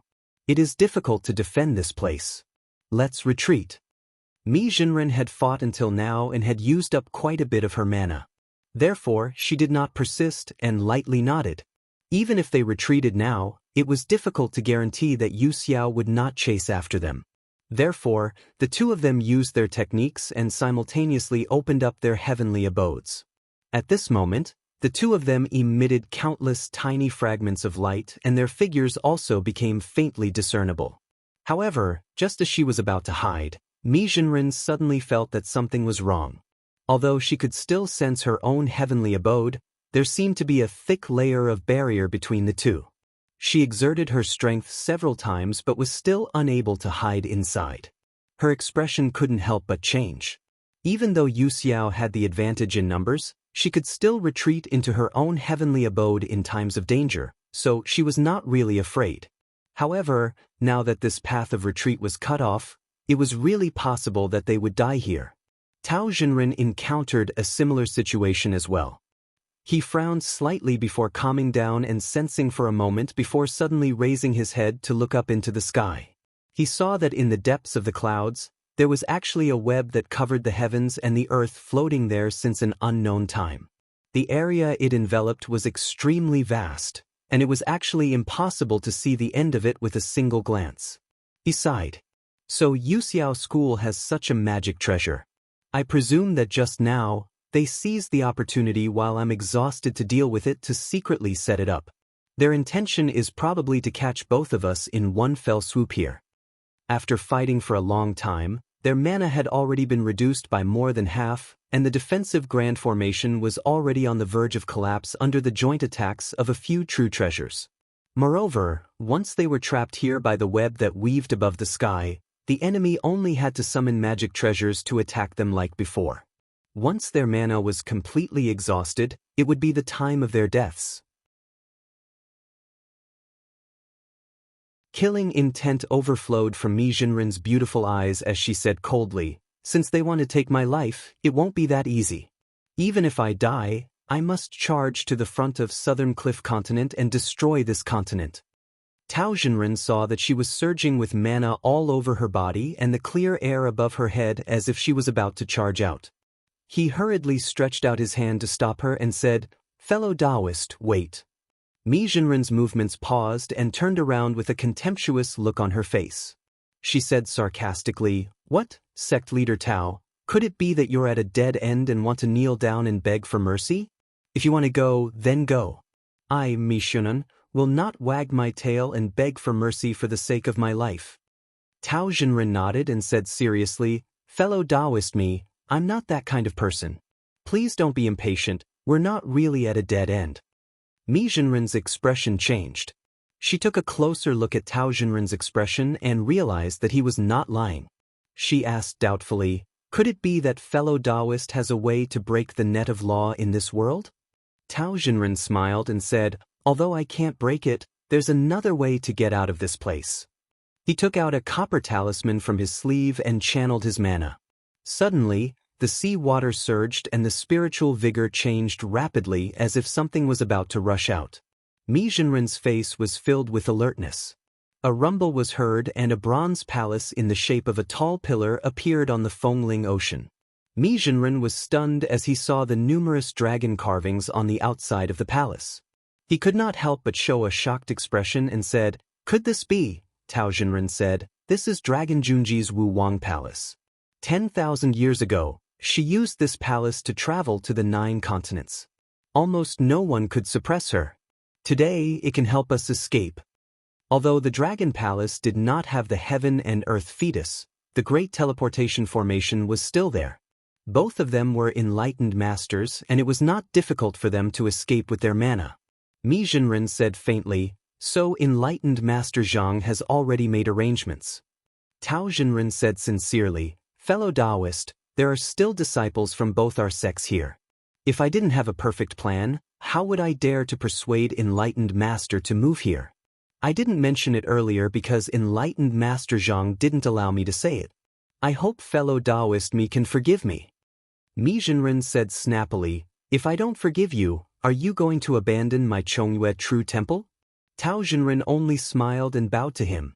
While the two of them were talking, they were still fighting with the treasures outside the formation with their mana.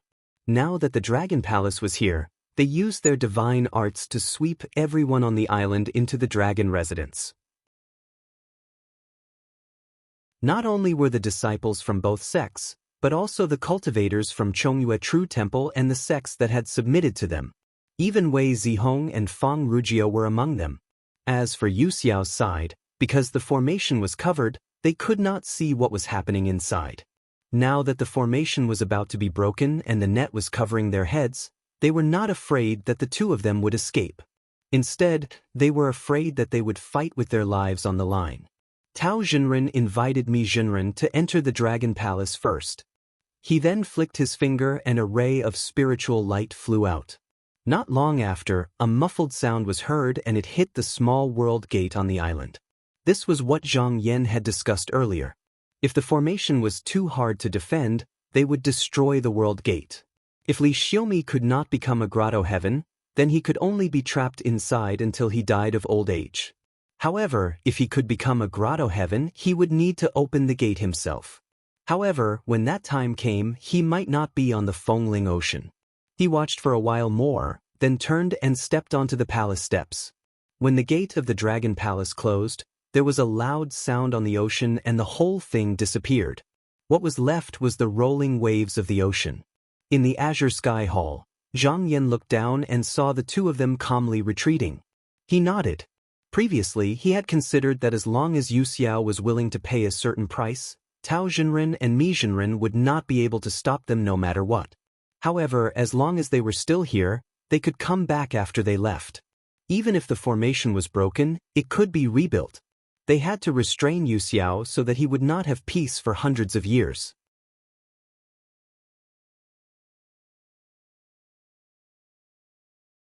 Chapter 1041. Inside the Nanhua sect, Huang Yugong and the other Taoist master Yuan Weng sat on the peak. At this moment, under the two of them, the mountain range was constantly shaking, and looking at the surface, one could see that the hills were rising one after another, and then shrinking down, as if there was something rolling and twisting under the mountain range. After a long time, a part of the mountain range suddenly caved in, revealing a bottomless cave. Low hissing sounds could be heard. Huang Yugong took out a small bag from his sleeve and untied it. He grabbed a handful of red jade sand and sprinkled it into the cave. After the red jade sand was sprinkled, the surrounding movements calmed down a little. However, the two didn't relax and continued to watch closely. As expected, a moment later, the mountain range below started shaking again. Huang Yugong sighed with pain and could only take out some red jade sand from the bag and sprinkle it. Every time he did this, the breathing in the cave would calm down a little, but after a while, it would start again. After a long time, when Huang Yugong had almost emptied the small bag, the trembling underground finally stopped. The originally shaking mountain finally stopped. Yuni Weng looked outside the sect for a while and said, "The spiritual opportunity has calmed down and the clear air is gradually recovering. It must be Yu Xiao who took action. Brother Yugong, you should be fine." Huang Yugong's expression relaxed and said, "That's good." Yuni Weng said, "We still can't be careless. Recently, the king's snake has been acting strangely. It is obvious that it is feeling uneasy under the calamity."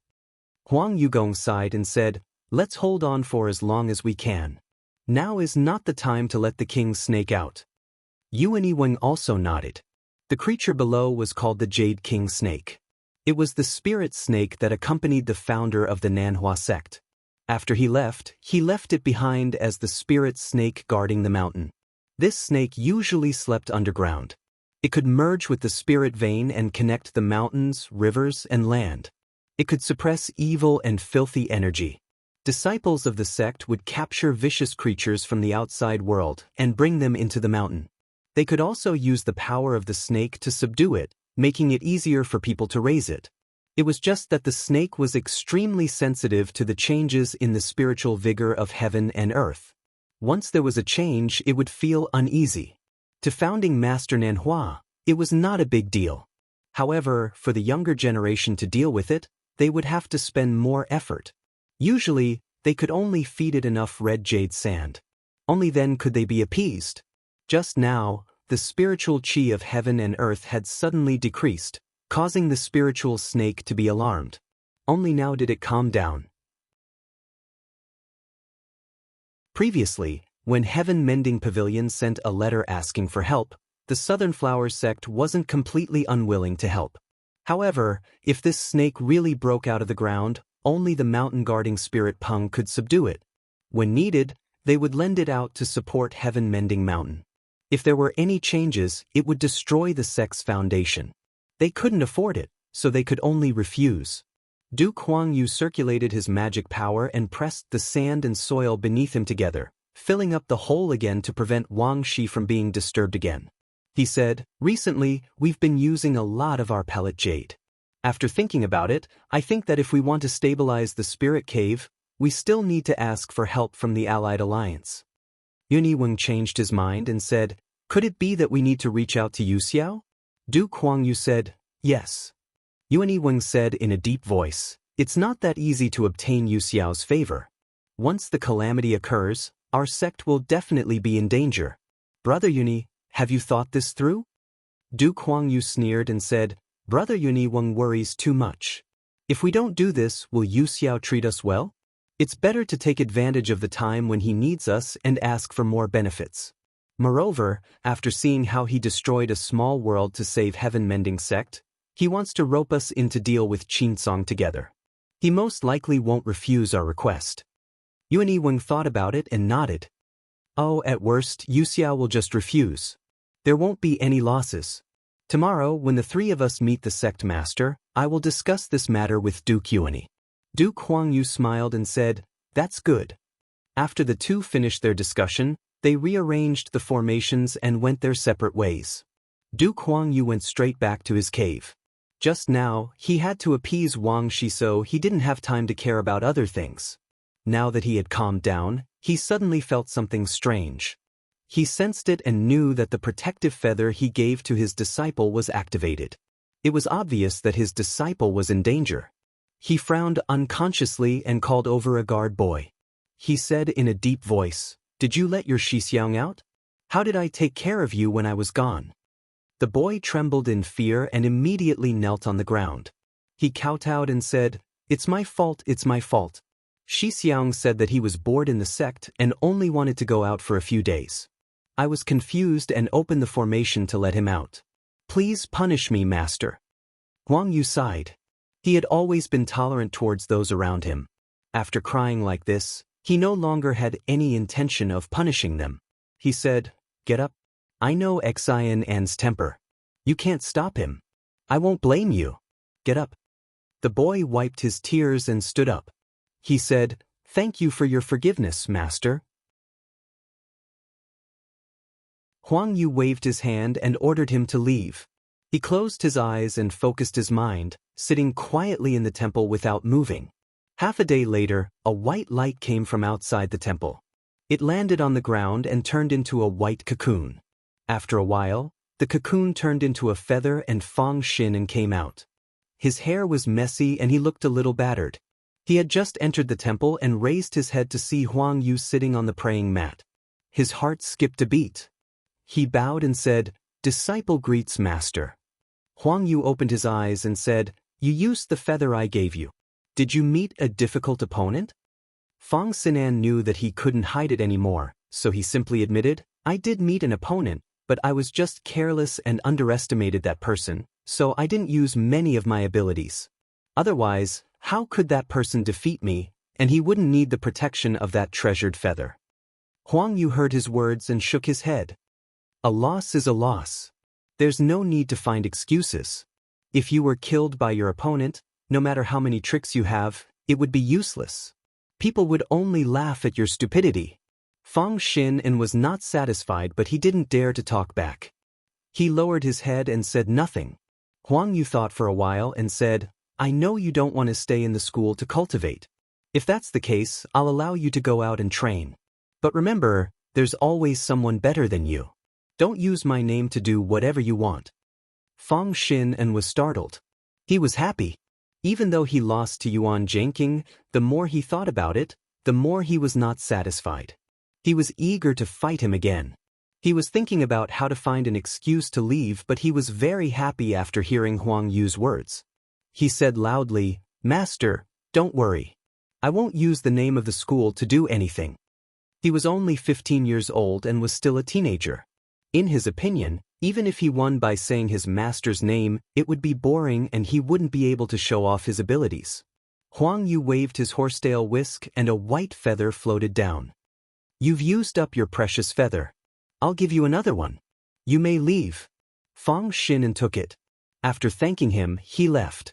Huang Yu Gong, on the other hand, was deep in thought. He didn't want to care about such a small matter when his disciple encountered an enemy, and he even thought that it was a good thing for him to encounter some setbacks.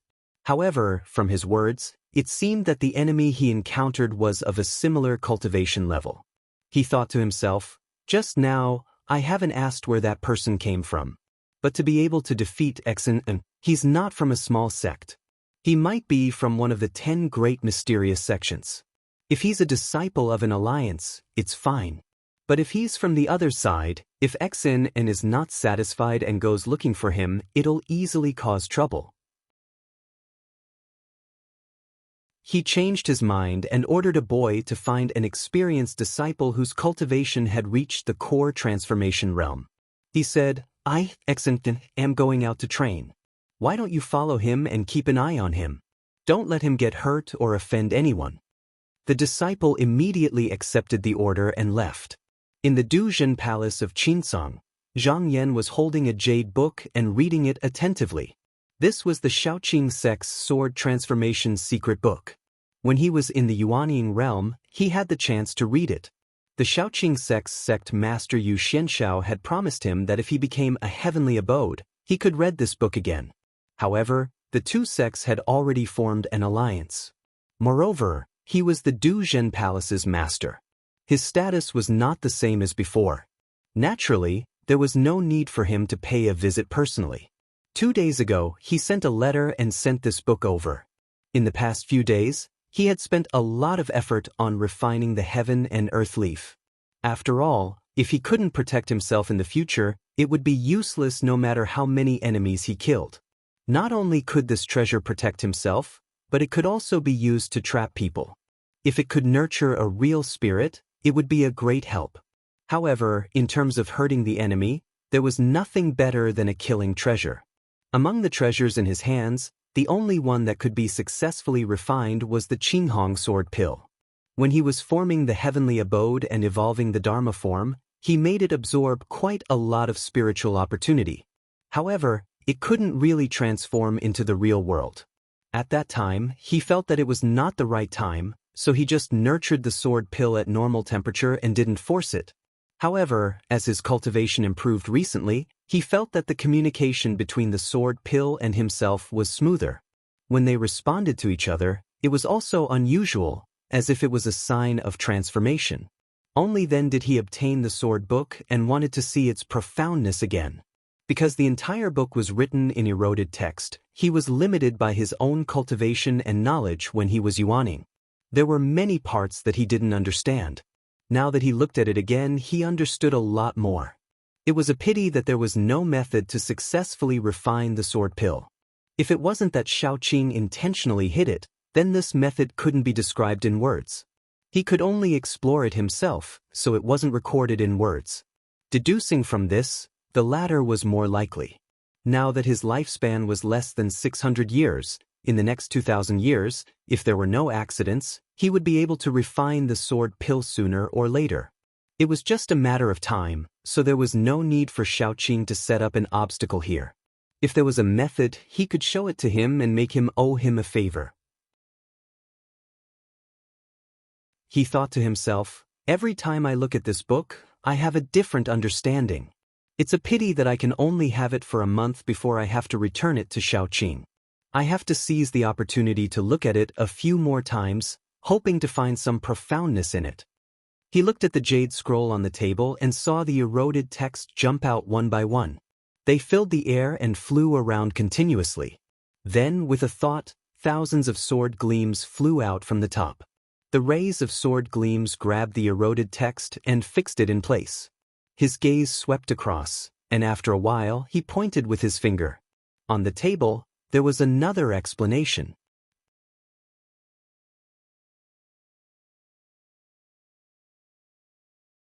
Chapter 1042. Zhang Yan entered seclusion to comprehend swordsmanship, and all external affairs were handed over to his disciples. After a month, he received a letter from the sea. After thinking about it, he created a clone and left Qinsong School, heading toward the southeast coast of Donghua. Half a day later, he arrived at the sea. He did not stop here, but traveled hundreds of miles. He saw an island hidden in the fog below, and he knew that he had reached the boundary. He pressed down the clouds. This island was called Mount Bo Lai, and there was a high cliff on the mountain. The moon hung in the night, and the sun dragged the clouds. In ancient times, the mortals on the land used to call it Immortal Mountain. When he bumped into Patriarch Jingcong in the void, the latter had given him a total of 3 small realms in order to ask for his help. Later, the 3 upper halls each took one, and the small realm occupied by the Hall of Duzhen was here.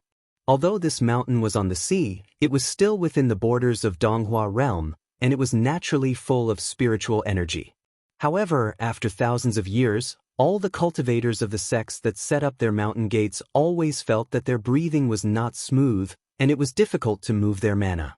Because no one could find the real reason, all of them reluctantly gave up. Because this place was not far from the Donghua continent, it was originally abandoned by cultivators and occupied by mortals. However, the restrictive matrices set up by the sects in the past were still there, so after many years, there was no trace of people. Instead, there were many strange birds and rare animals. Only when Zhang Yan sent his disciple, Fu Baoxing, over and occupied this small world did he find out that everything that had happened before was the arrangement of the great cultivator that created this world, and it was all for the sake of preventing others from encroaching on this blessed land. Zhang Yan ignored all the restrictive matrices and passed through them.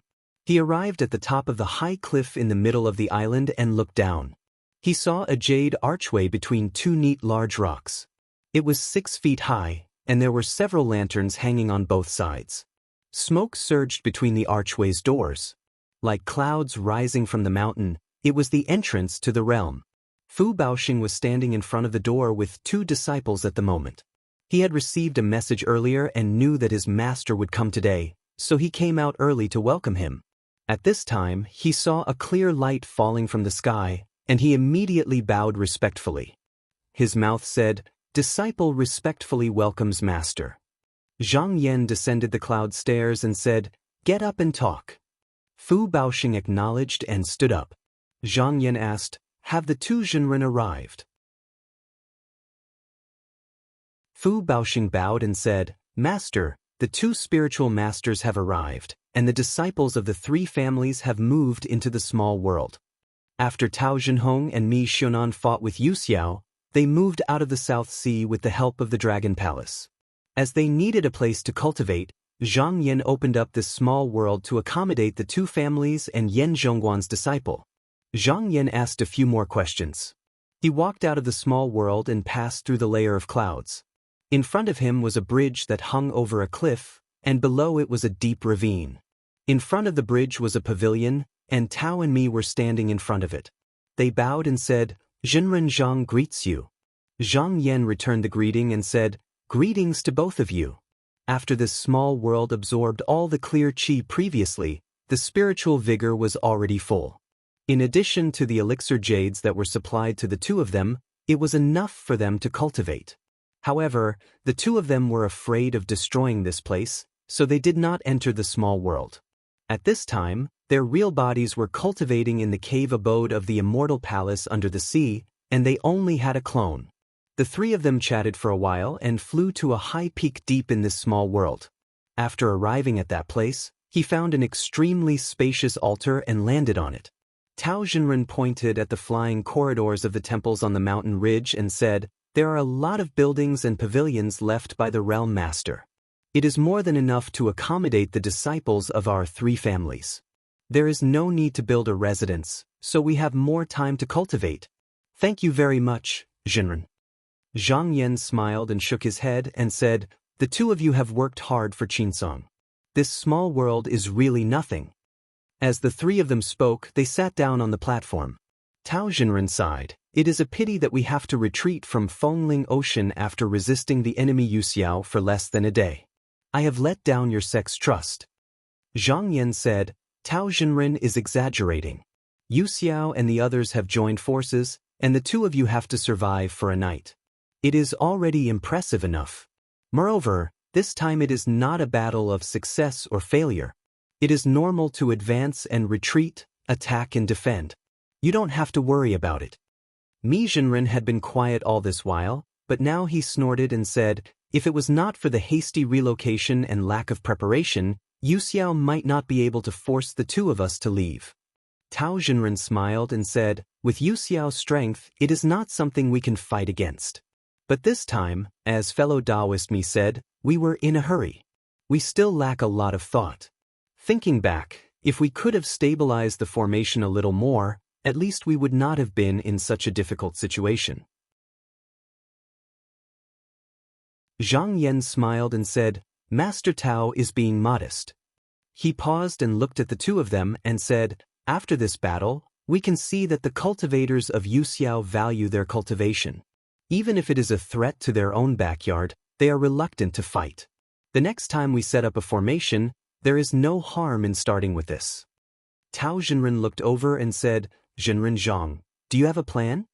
Zhang Yan nodded and said, "The next time we set up a formation on the sea, if they don't come personally, they will definitely use their true weapons to attack. If I can sabotage one or two of them, then when the calamity comes, the threat to Qinsong School will be reduced a little.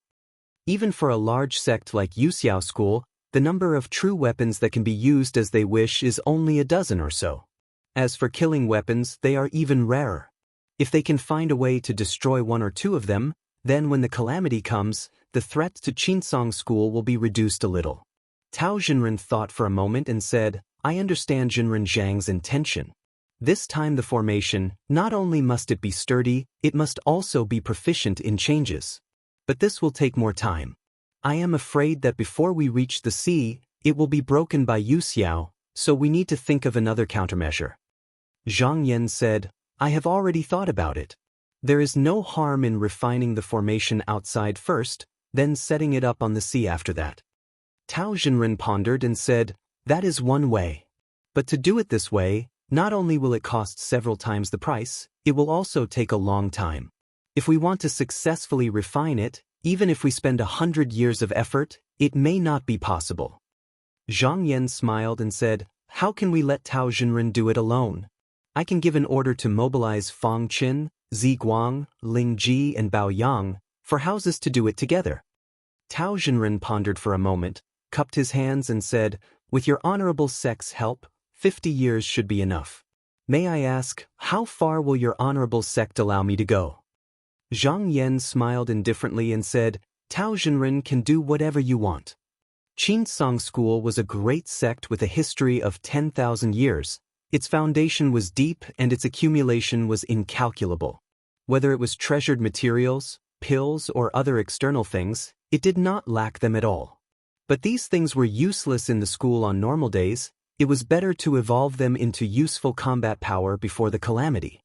When Tao Zhenren heard this, his eyes brightened. He thought for a moment, then stretched out his sleeve and used his mana to show the scenery of the south in front of the three people, saying, In that case, I will also be bold to say, the next time we make arrangements, there is no harm in setting up two Xian formations. 1. We can rely on the Fengling Ocean as bait, luring Yu Xiao to attack. He moved towards the south again, pointed with his finger and said, We can set up another formation here, stay hidden and wait for the enemy to relax and reveal a flaw, then we can launch the attack in one fell swoop. At this point, he raised his head and said, I dare not say that this plan will succeed.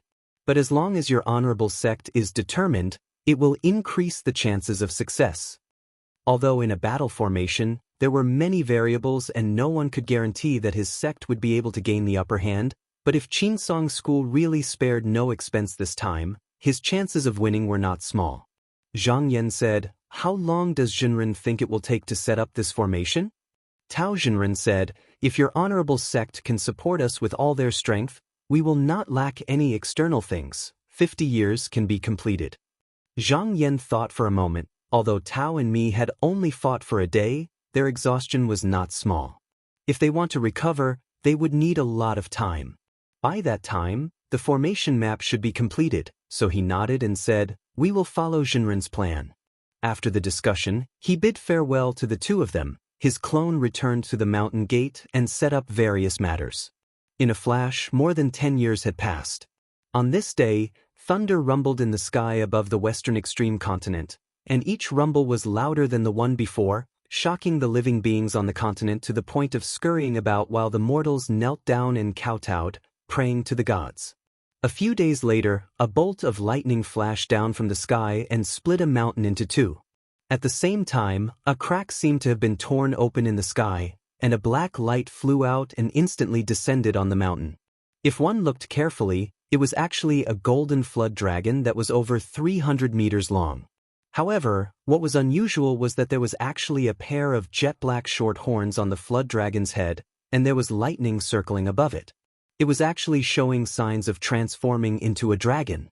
Guarding the spirit heart to see the moon, the tides of the four seas shed their fins and scales. The supernatural power was originally taught by the stone man, the sound of the jade bell beating the dragon gate. The flood dragon turned around, spiraled up, and transformed into a young cultivator with his hair tied up and eyebrows trimmed in the dense mist. It was Li Xiaomi, who had previously hidden in the small world to cultivate. With the help of the broken horn sent by the demon court, he had trained for more than 20 years and finally achieved the heavenly abode. He stood in midair and looked up at the sky. That place was blooming with rays of light, and within a radius of 10,000 miles, 7 colored rays of light scattered in all directions. Layer by layer, it was like the reflection of the sky on the surface of the water. It was the sign of the small world breaking apart, because when he achieved the grotto heaven, the spiritual vigor of this small world was taken away by him, causing it to collapse. However, before it was completely destroyed, if he did not come out, he would fall into the darkness, and it would be impossible for him to step into the real world. At first, he thought that with his current mana, breaking out of the small world would be easy, but after trying a few times, he failed, and his mana was greatly depleted. Fortunately, he still had many elixir jades with him, and finally broke through the barrier before they were all used up, and he was able to escape. Now that he thought about it, his heart palpitated. If he lost 1 or 2 of those elixir jades, it would be difficult to come out again. It could be said that it was extremely dangerous. He retracted his chi, looked around, and thought to himself, looking at the weak spiritual vigor of this place, the continuous marshes and the collapsed mountains, it should not be in the 4 eastern continents, but rather the rumored west continent. Fortunately, it is here. If I still came out from the Fengling Ocean, I might have attracted Yu Xiao's attack. Although the people of the Grotto Heaven had the ability to use qi if they were far away, unless the cultivator's mana was too strong and difficult to conceal, it would be difficult for others of the same generation to sense it. However, if he wanted to return to the East Flower Continent, he would inevitably leak out his qi during the shift. Once he reached the East Flower Continent, it would be difficult for him to not be detected. He thought about it deeply and decided to hide his tracks. It would be more beneficial to the overall situation, so he decided to go back by the deep sea. After thinking about it, he shook his body and transformed back into the body of the dragon, leaped into the vast ocean, and swam east.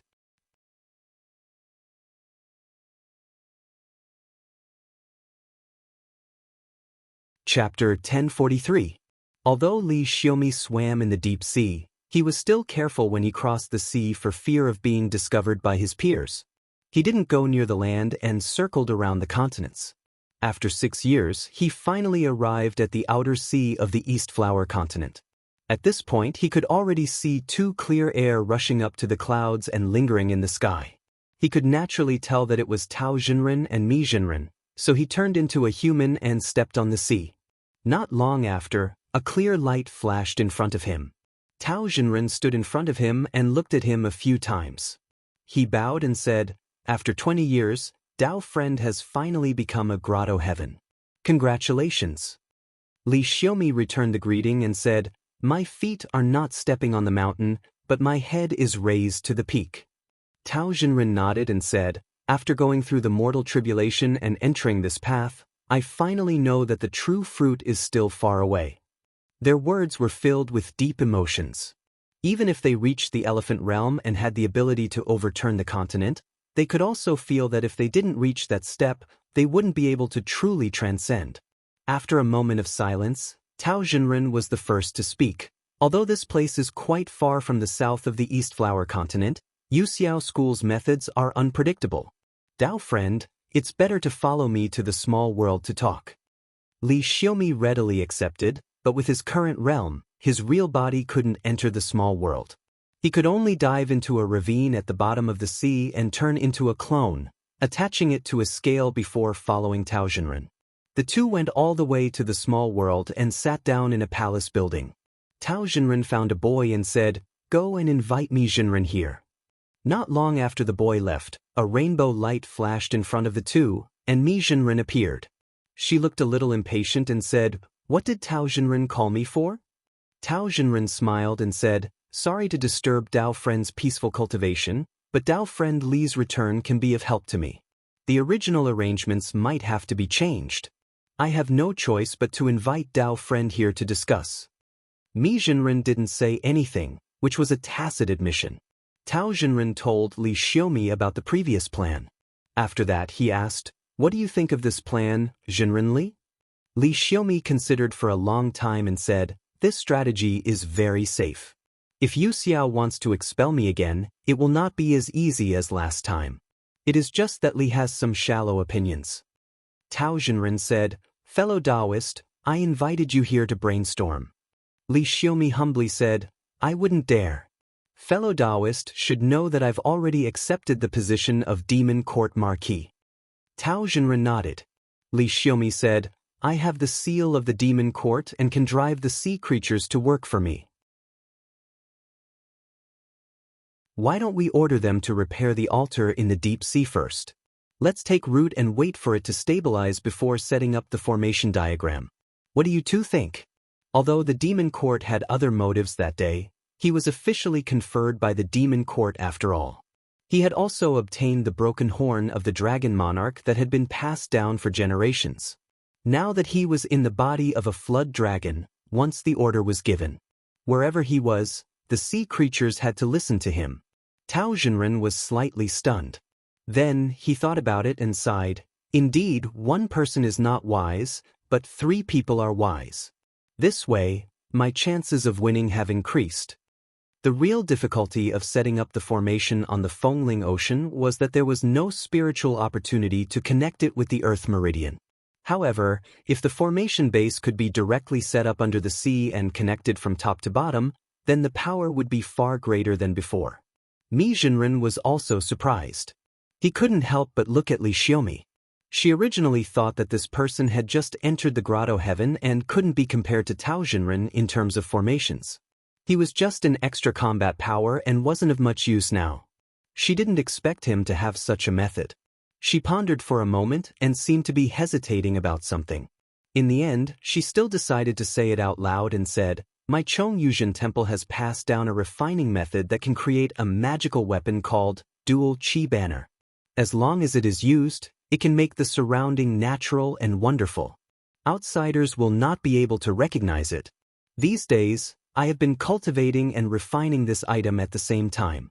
I think in another 3 years, I will be able to refine it.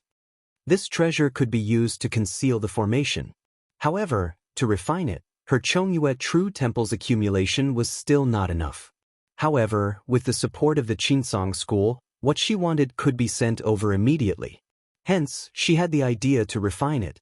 Tao Jinren laughed and cupped his hands together. "Then I will have to trouble you, fellow Taoist me.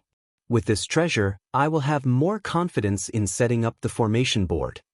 He knew that this treasure banner wasn't that simple since it could make the other party spend so much effort to refine it. It might have other uses. However, the few of them were standing together now. In the next few hundred years, they could only advance and retreat together. Even if there were some things to hide, there was no need to deliberately find out. After the three of them came to an agreement, Mi Jinren felt that there was nothing else to do, so she took her leave. After the two of them sent her off, they sat down again. Tao Jinren said, "We should inform Jinren Zhang about this." Li Xiaomi said, "Of course. Jinren Zhang helped me achieve success. Now that I'm back, I should personally pay my respects. Let me discuss this matter with Jinren Zhang." Spiritual Master Tao said, "Good," and said, "After the formation was broken that day, we used the Dragon Palace to move out. None of your sect's disciples were lost, they have all been brought here. Now many of them should be cultivating in the big lake south of here." Li Xiaomi followed his gaze and saw a big lake in the south. With his eyesight, he could naturally see the people in it clearly. He said, "Thank you for your trouble, fellow Taoist." Tao Jinren said, "Since fellow Taoist has formed the grotto heaven, the magic treasures that you used to carry with you are useless. You can't refine them yourself. This time, when you go to Qinsong, you can borrow 1 or 2 magic treasures to use."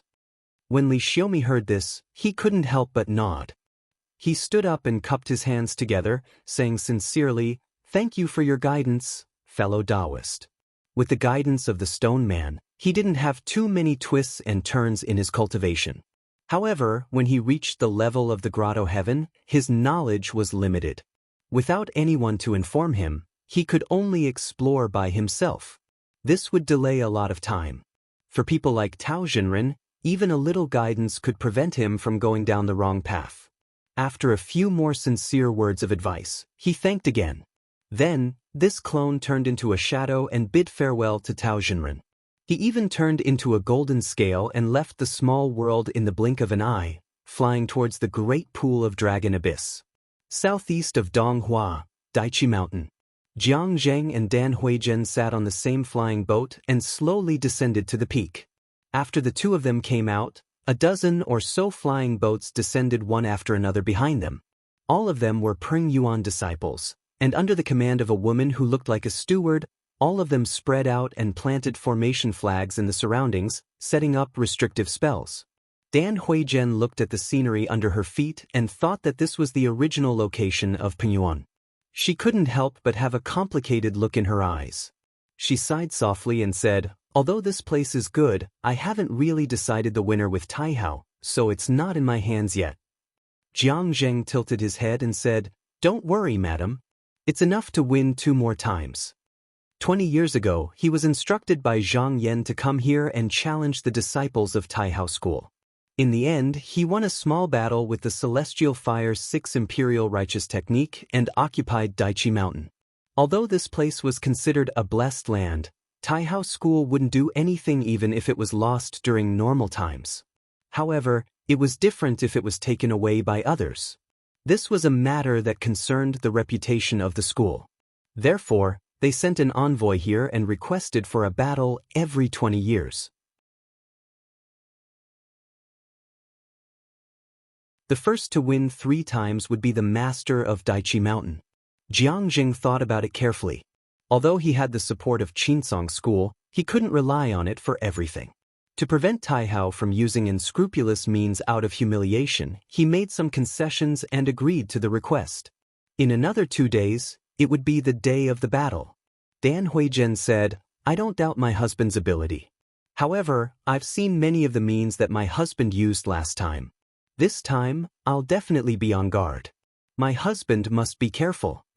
Jiang Jing said calmly, "Don't worry, madam. If the opponent is powerful, I won't force myself." Last time, Taihao School seemed to want to save some face, so they didn't send a 3rd-stage cultivator here. This time, it might be different.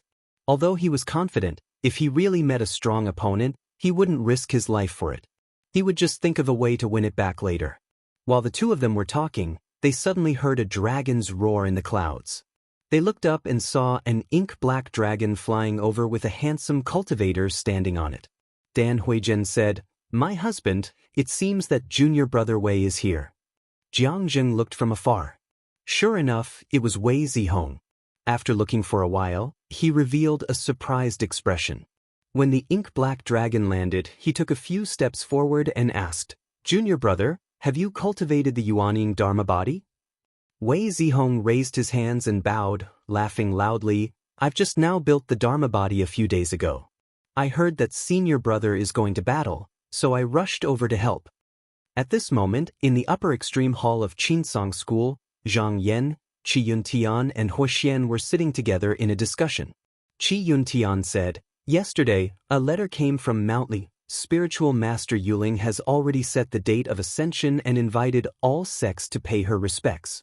He looked at Zhang Yan and said, "With the foundation of Yuxiao School, to send a spiritual master to ascend, the price they have to pay is not small. Junior brother's plan has succeeded." Zhang Yan smiled and said, "The reason why Zhenren Yuling invited us to attend the ceremony is to ensure that her disciples won't suffer a calamity after she leaves.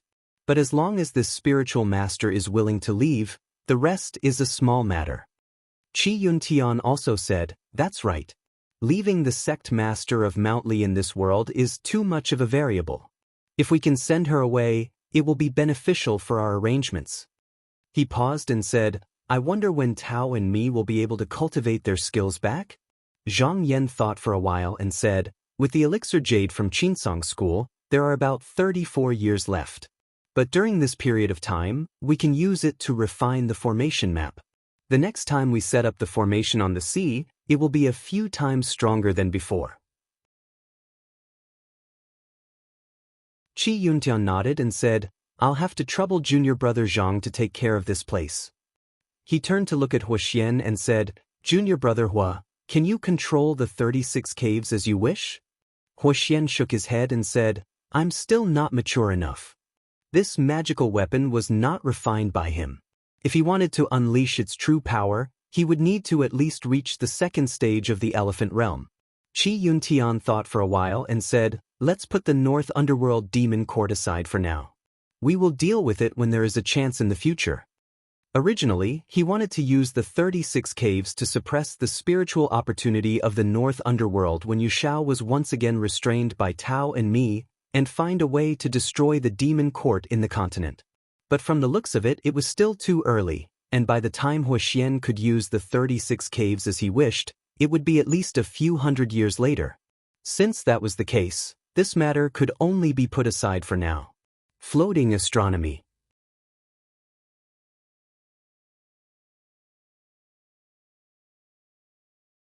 Chapter 1044. In the void, a white lotus was flying towards the endless depths. After an unknown period of time, the lotus suddenly trembled. Sima Quan's split consciousness had already woken up from its stupor. He silently observed. Based on Zhuodaoyan's rate of wear and tear, he should have been flying for about 20 years. However, with the protection of this treasure, he did not suffer much damage. Looking out with his spiritual sense, he could still see the starlight, but he did not know how far it was, as if it had never been near. He looked around and saw a huge bronze cauldron. He had already seen 3 of these cauldrons during his journey.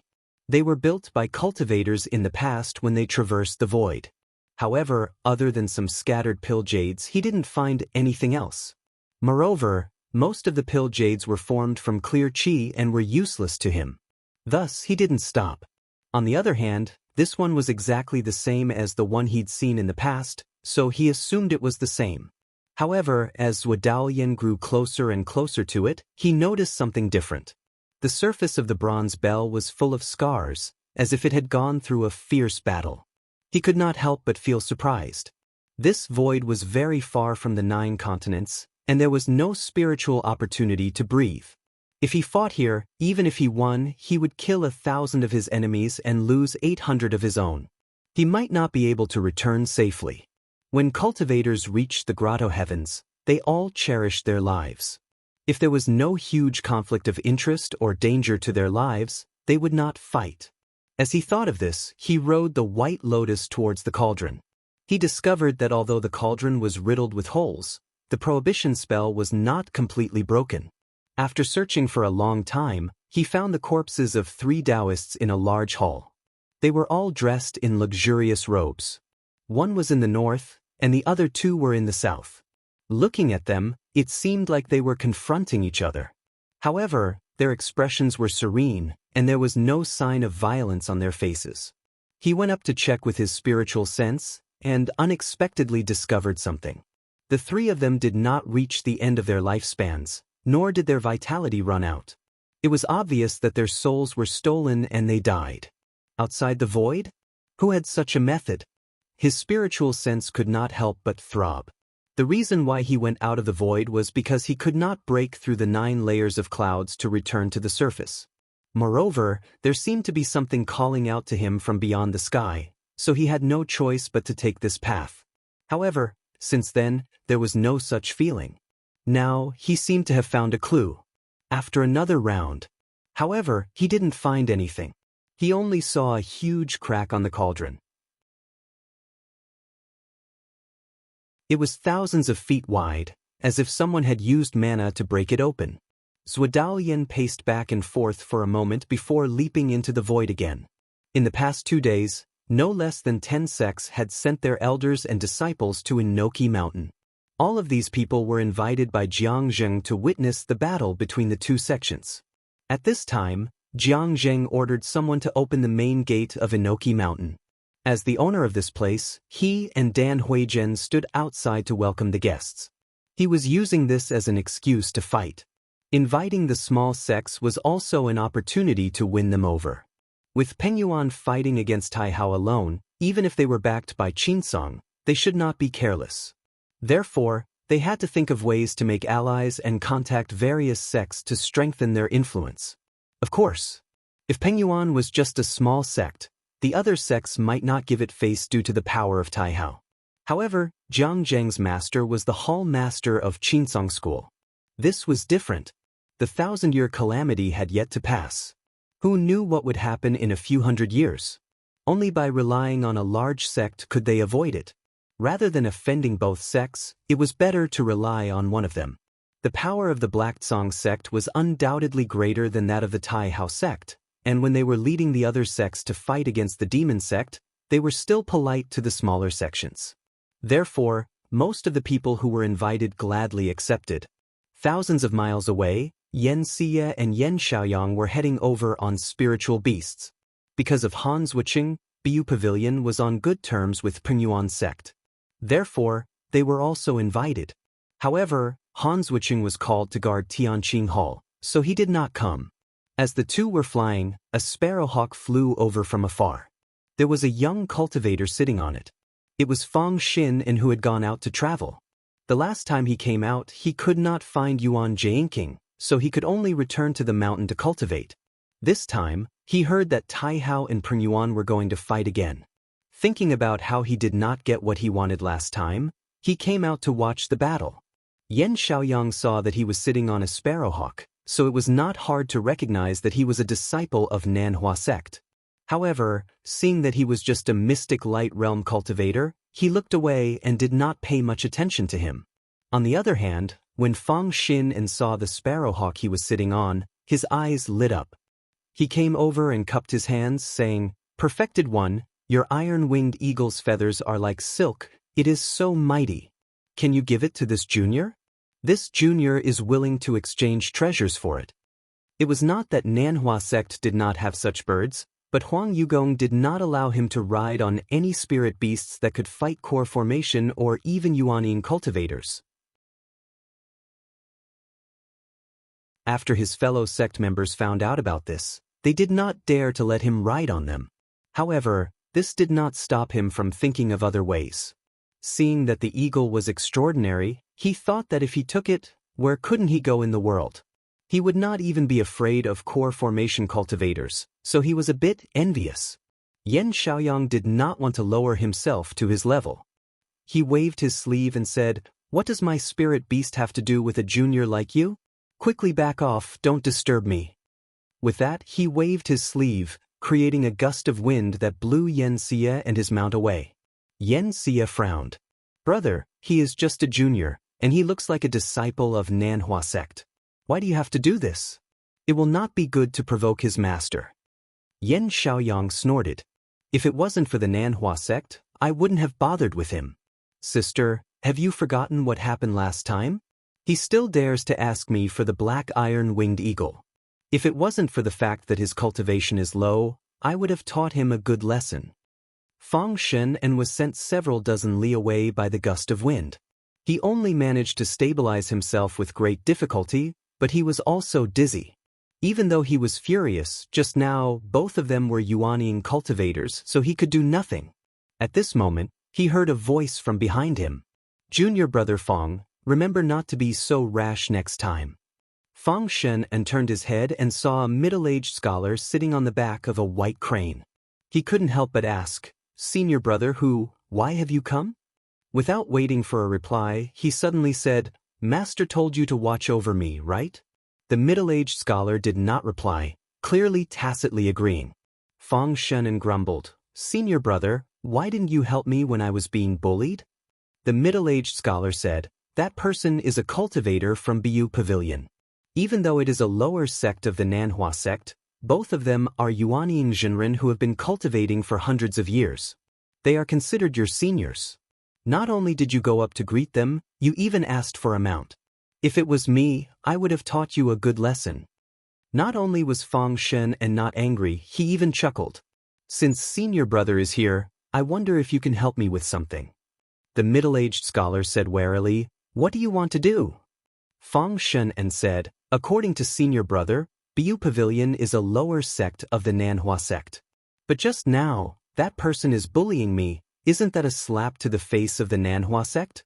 I don't ask for anything else. I just want senior brother to come forward and ask that person to exchange for the black iron-winged eagle." The middle-aged scholar frowned. Bu Pavilion was said to be a lower sect of the Nanhua sect, but it had already sided with the Qinsong. Otherwise, he wouldn't have sat still just now. At this moment, Fang Shen said in a low voice, "If senior brother is willing to help me, what good things will happen to my master? In the future, I will definitely be the first to think of senior brother." The middle-aged scholar was originally willing to care about this matter and wanted to reject it. But when he heard this, he was moved and looked at him. "Is this true?" Fang Shen nodded his head vigorously. The middle-aged cultivator thought about it. Even though Bu Pavilion sided with the Qinsong when they were guarding against the sky demon, Nanhua sect once asked for a spiritual bird called Star Constellation from them, but didn't they still hand it over obediently? That black iron-winged eagle was also not a rare bird. This time, when he went up to ask for it, he didn't dare to refuse, so he said, "I can help you ask for it, but you have to promise me that after you get this eagle, you can't leave me even half a step. After the battle at Daichi is over, you have to return to the sect with me." Fang Shen immediately patted his chest and agreed. The middle-aged scholar grunted and said, "Come with me." Seeing that he was walking at a moderate pace, he suddenly became a little anxious and asked, "Senior brother, aren't you going to chase after those two? The middle-aged scholar said, looking at where those two are going, they should also be going to Daichi Mountain. After the battle between fellow Taoists from Taihao School and Prengyuan sect is over, it won't be too late for me to look for them. Fang Shun rolled his eyes and said, Senior brother, I'm about to condense my Dan. After I get this eagle, I'll go back to the sect to cultivate. There's no need to trouble senior brother when I come down. Senior brother, why don't you chase after them now? The middle-aged scholar glanced at him. This junior brother of his was too good at causing trouble. He wanted to thank his fellow Taoists for having time to talk about the profound and Tao, but it wasn't appropriate to bring him along. It was better to send him away early and he would be happy to relax, so he said, Fine, I'll do as you wish. Wait here for now.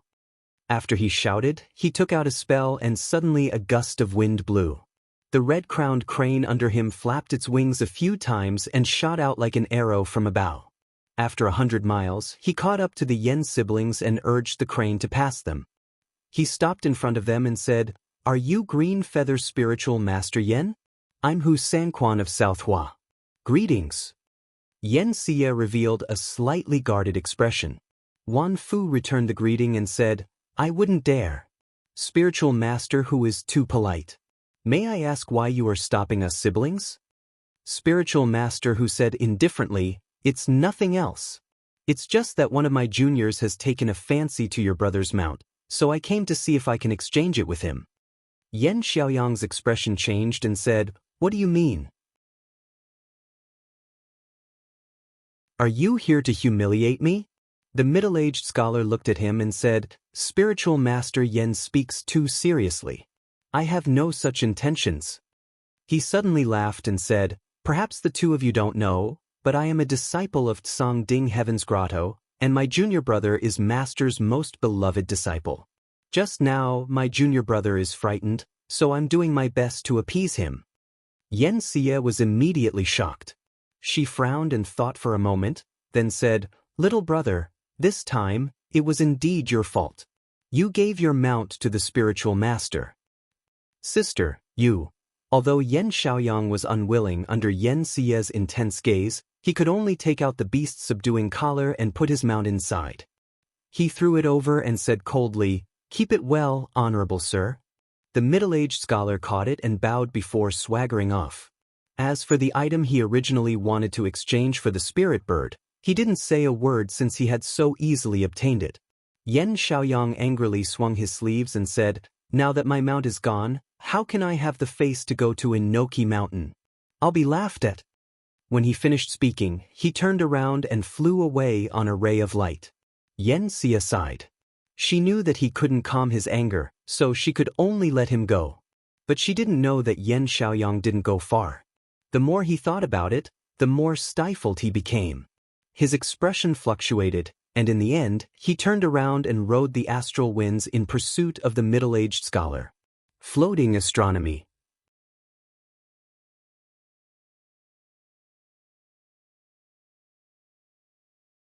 Chapter 1045. The two beams of light in the sky split apart and stood in the east and west corners. On the west side of the sky stood a white-robed Taoist with a Xiaoyao scarf on his head. He bowed and said, Spiritual Master Jiang, how about we call this a draw? Jiang Zheng raised his hand and returned the greeting. Spiritual Master Yang's techniques are profound. I would like to experience your brilliance next time. Taoist Yang laughed and said, Great. If Spiritual Master Jiang isn't from Prengyuan sect, I can treat you to a drink or two. Jiang Zheng said, The rice pond has already prepared some wine. If Spiritual Master Yang is interested, why not come? Taoist Yang laughed and waved his hand, saying, No need if I go to your place to drink. I don't know how my fellow disciples will criticize me when I return to the sect. They might even blame me for colluding with you and not using my full strength.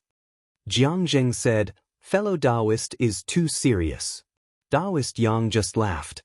Since the two of them agreed that there was no winner, there was nothing more to say. After exchanging a few polite words, they went their separate ways. Not long after, Jiang Zheng returned to Daichi Mountain. Cultivators from various sects came up one after another, some real and some fake, to greet him. He had to pull himself together to deal with them, inviting them to the temple in the mountain and hosting a banquet. During the banquet, an elder Peng Yuan came over and asked, "Elder Jiang, this old man saw that you clearly had the upper hand in your battle with that Taihao Yang Hui, so why didn't you take advantage of your victory to pursue him? Instead, you stopped in a draw?" Jiang Zheng patiently replied, "Elder Du, this spiritual master Yang's abilities are secondary, but his treasures are magical. Elder Du, did you see the 2 green leaves under his armpits?" The elder nodded. Jiang Zheng said, "This thing can turn astral winds and move very quickly, but I can't catch up to him. Even if I have a method, I can't use it. When I go back, I will definitely ask my teacher to bestow me an escape technique. When I master it, I can fight him again." Actually, there were some things that he couldn't say. Spiritual Master Yang always avoided him when he fought, as if he didn't want to fight. His words even hinted that he had a powerful killing move. After careful consideration, Jiang Zheng felt that he would rather give up than take the risk. Dan Huizhen said, "If you don't win, then don't win. It's good that you can come back safely." Meanwhile, Priest Yang and his companions also returned to the mountain gate. No one spoke along the way and the atmosphere was extremely heavy. When they were about to reach the mountain gate, someone said, "Junior Martial Brother Yang, you have the help of the precious leaf." Jiang Zheng's movement technique was obviously unable to catch up to him. As long as they continued fighting, it wouldn't be difficult for him to exhaust his magic power, so why would he be afraid of not being able to win? "But why did you make peace so early?" Taoist Yang shook his head and said, "Of course not, of course not. How could it be that easy? That Jiang Zheng is proficient in using fire techniques. Just now, did you all see that he couldn't even block the 100-tempered ironwood? Don't even mention these 2 Guantong treasured leaves of mine. I'm afraid they'll burn if they come into contact with even a little. Just now, I have already decided that if the treasured leaf is destroyed, I will take him down with me. Unfortunately, this person's senses are sharp and did not fall for it. What can I do?" Someone else said, "If Senior Brother Yang doesn't give it a try, how do you know he won't win?" Taoist Yang glanced over and said with a pained expression, "Junior Martial Brother, are you saying that it's my fault that I didn't die on the battlefield?" That person's expression changed slightly and said, "I didn't mean that. Senior Martial Brother, please don't speak nonsense." At this moment, an old man said, "All right, there's no need to argue. Just now, I saw the battle too.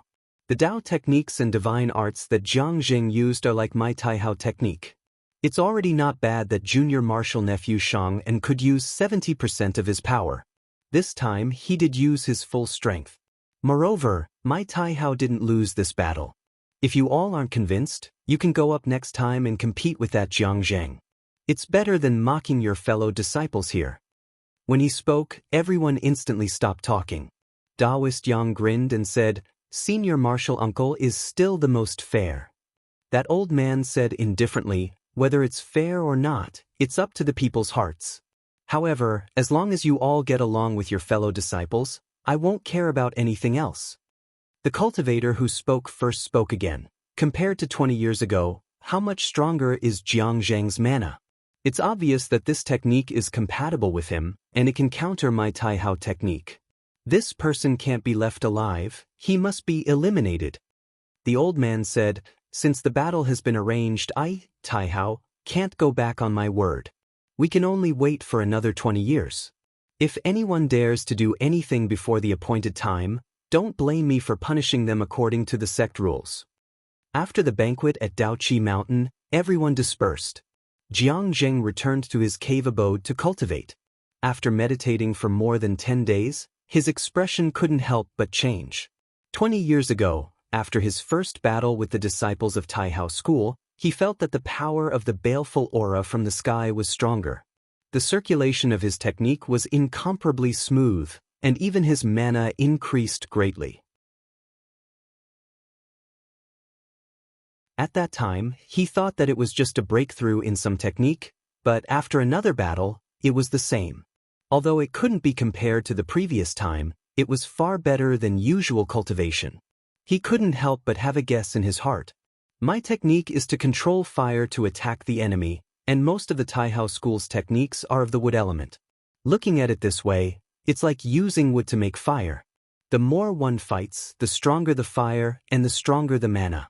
But why didn't the disciples of Peng Yuan who cultivated this technique before know of such changes? Peng Yuan and Taihao had been at odds for hundreds of years, and the disciples of both sides had fought many times. If there was such a mystery here, they would have discovered it long ago. He didn't dare to neglect such matters that concerned cultivation and mana. However, just as he was focused on investigating, he heard the sound of golden birds pecking on the stone wall. His expression turned serious, and he immediately came out from his meditation. He pushed open the stone door and saw Dan Huizhen waiting outside. He asked, "Wife, what happened?" Dan Huizhen took out a letter and said, "Husband, please take a look." Jiang Jing took it and flipped through it.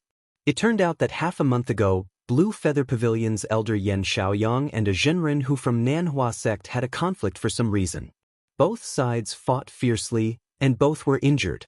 However, the troublesome thing was that the person from Nanhua sect was from Tsongding Cave. After he recovered from his injuries, he brought a few people from the same sect to Blue Feather Pavilion, so he sent a letter to ask for help. Jiang Zhang's mind turned a few thoughts, and he finally said, "Let's not talk about the right or wrong of this matter. Blue Feather Pavilion's sect Master Yen is junior brother Han's Dao companion. Since he sent a letter, we should go and help him out of the same sect." Dan Huizhen said, "I will listen to husband's arrangements." At this moment, outside the mountain gate of Blue Feather Pavilion, a few rays of light were circling outside. One of them turned in the air, and Hu Sanquan appeared from it. He said loudly, "Elder Yen, you didn't care about your reputation previously, and ambushed me. Even my mount was killed by you. This matter needs to be settled. Do you dare to come out and fight with me?" Someone beside him said, "Fellow Taoist Hu, you have been shouting for a long time. I think he doesn't dare to come out. Why are you wasting time with him?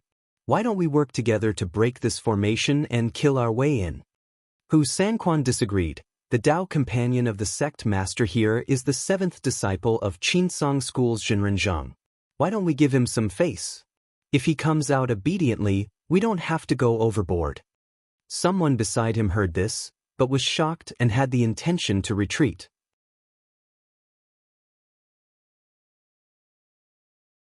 Hu Sanquan took in their expressions and said, "Fellow Taoists, there is no need to panic. We are in the right this time. If something really happens, my master will come out to deal with it." When Yen Xiaoyang heard the challenge, he wanted to go out, but Yen Xia firmly stopped him. She said, "There are 4 of them. Little brother, if you go out, won't you be throwing your life away for nothing?" Yen Xiaoyang said angrily, "If I don't go out, won't I be laughed at by my fellow Taoists for being cowardly?" Yen Xia sighed and said, "If you knew this would happen, why did you come back to make trouble for him? It's just a mount, and it's not like Blue Feather Pavilion can't take it out. Why go to such trouble?" Yen Xiaoyang said hatefully, "If that's all, then it's fine. I'm angry that he clearly said he would trade for it, but in the end, he took it for nothing. I want him to know that Blue Feather Pavilion can compromise, but we definitely can't let anyone bully us." Yen Xia said, "But a moment of impulsiveness provoked him to come knocking on our door. Is this what you want to see, little brother?" Yen Xiaoyang snorted and said, "People live in this world to fight for their dignity. I cultivate the Tao in order to be free and unfettered. If I don't even dare to fight when I'm forced to my doorstep, I think I might as well be reincarnated as soon as possible." Yen Xia sighed and said, "What's done is done. There's no point in saying these angry words. Little brother, just bear with it for a few days. I've already written a letter and invited fellow Taoists from various sects to come here. When the time comes, we can discuss justice in front of our fellow Taoists and settle this matter." Yen Xiaoyang said, "Speaking of this matter, it's already been 2 days. That Honda hasn't come either. I knew long ago that he was unreliable." Yen Xia's expression became displeased and she scolded, "How can you say that about your brother-in-law? Husband is a disciple of bright sects, so why would he fear the Southern Flower sect? Back then, husband was summoned by spiritual Master Zhang, so something must have happened. Right now, he still can't get away." Yen Xiaoyang snorted but did not say anything else. Ninth heaven, in the green sky hall, Han Zhuqiang stood on the back of the golden flood dragon Ao Tong, looking down the mountain with a satisfied expression on his face. After more than 20 years of hard work, this place was already filled with spiritual birds flying in flocks, apes climbing the cliffs, fish leaping in the rivers and springs, and the cries of apes and cranes could be heard. It could be said that this place was bursting with vitality. He had always enjoyed raising spiritual beasts. Being summoned here to do this was exactly what he wanted. He felt that he would be useful to his sect, so he put in 120% of his effort. All these years, Yen Xia had only contacted him through letters and had not returned even once. At this moment, suddenly, a spiritual crane carrying a letter came over. At first, he did not pay it much attention, but when he opened it and read it, he was startled. How did such a thing happen? When he looked at the date, he saw that it had been sent the day before yesterday. He could not help but feel anxious. This won't do. I need to report this to Master so that I can go down the mountain. This letter had arrived at the Hall of Crossing Truth yesterday, but the Green Sky Hall was above the ninth heaven. To send it over, the formation spirit had to pass it down through a formation to prevent the astral winds from wearing it down. Hence, it had arrived a day late. However, not to mention the fact that he was guarding the Green Sky Hall and could not leave as he pleased, even if he could return immediately, it would not be as fast as sending a letter. It would take even more time. Although Yen Xia's letter clearly stated that she had already asked for help from his sect, he still did not feel at ease. After circling around a few times, he said, Junior apprentice brother Shin should still be cultivating in bright seclusion Heavenly Lake. Why don't I send him a letter as well? Our friendship is the best, so he should go over and help.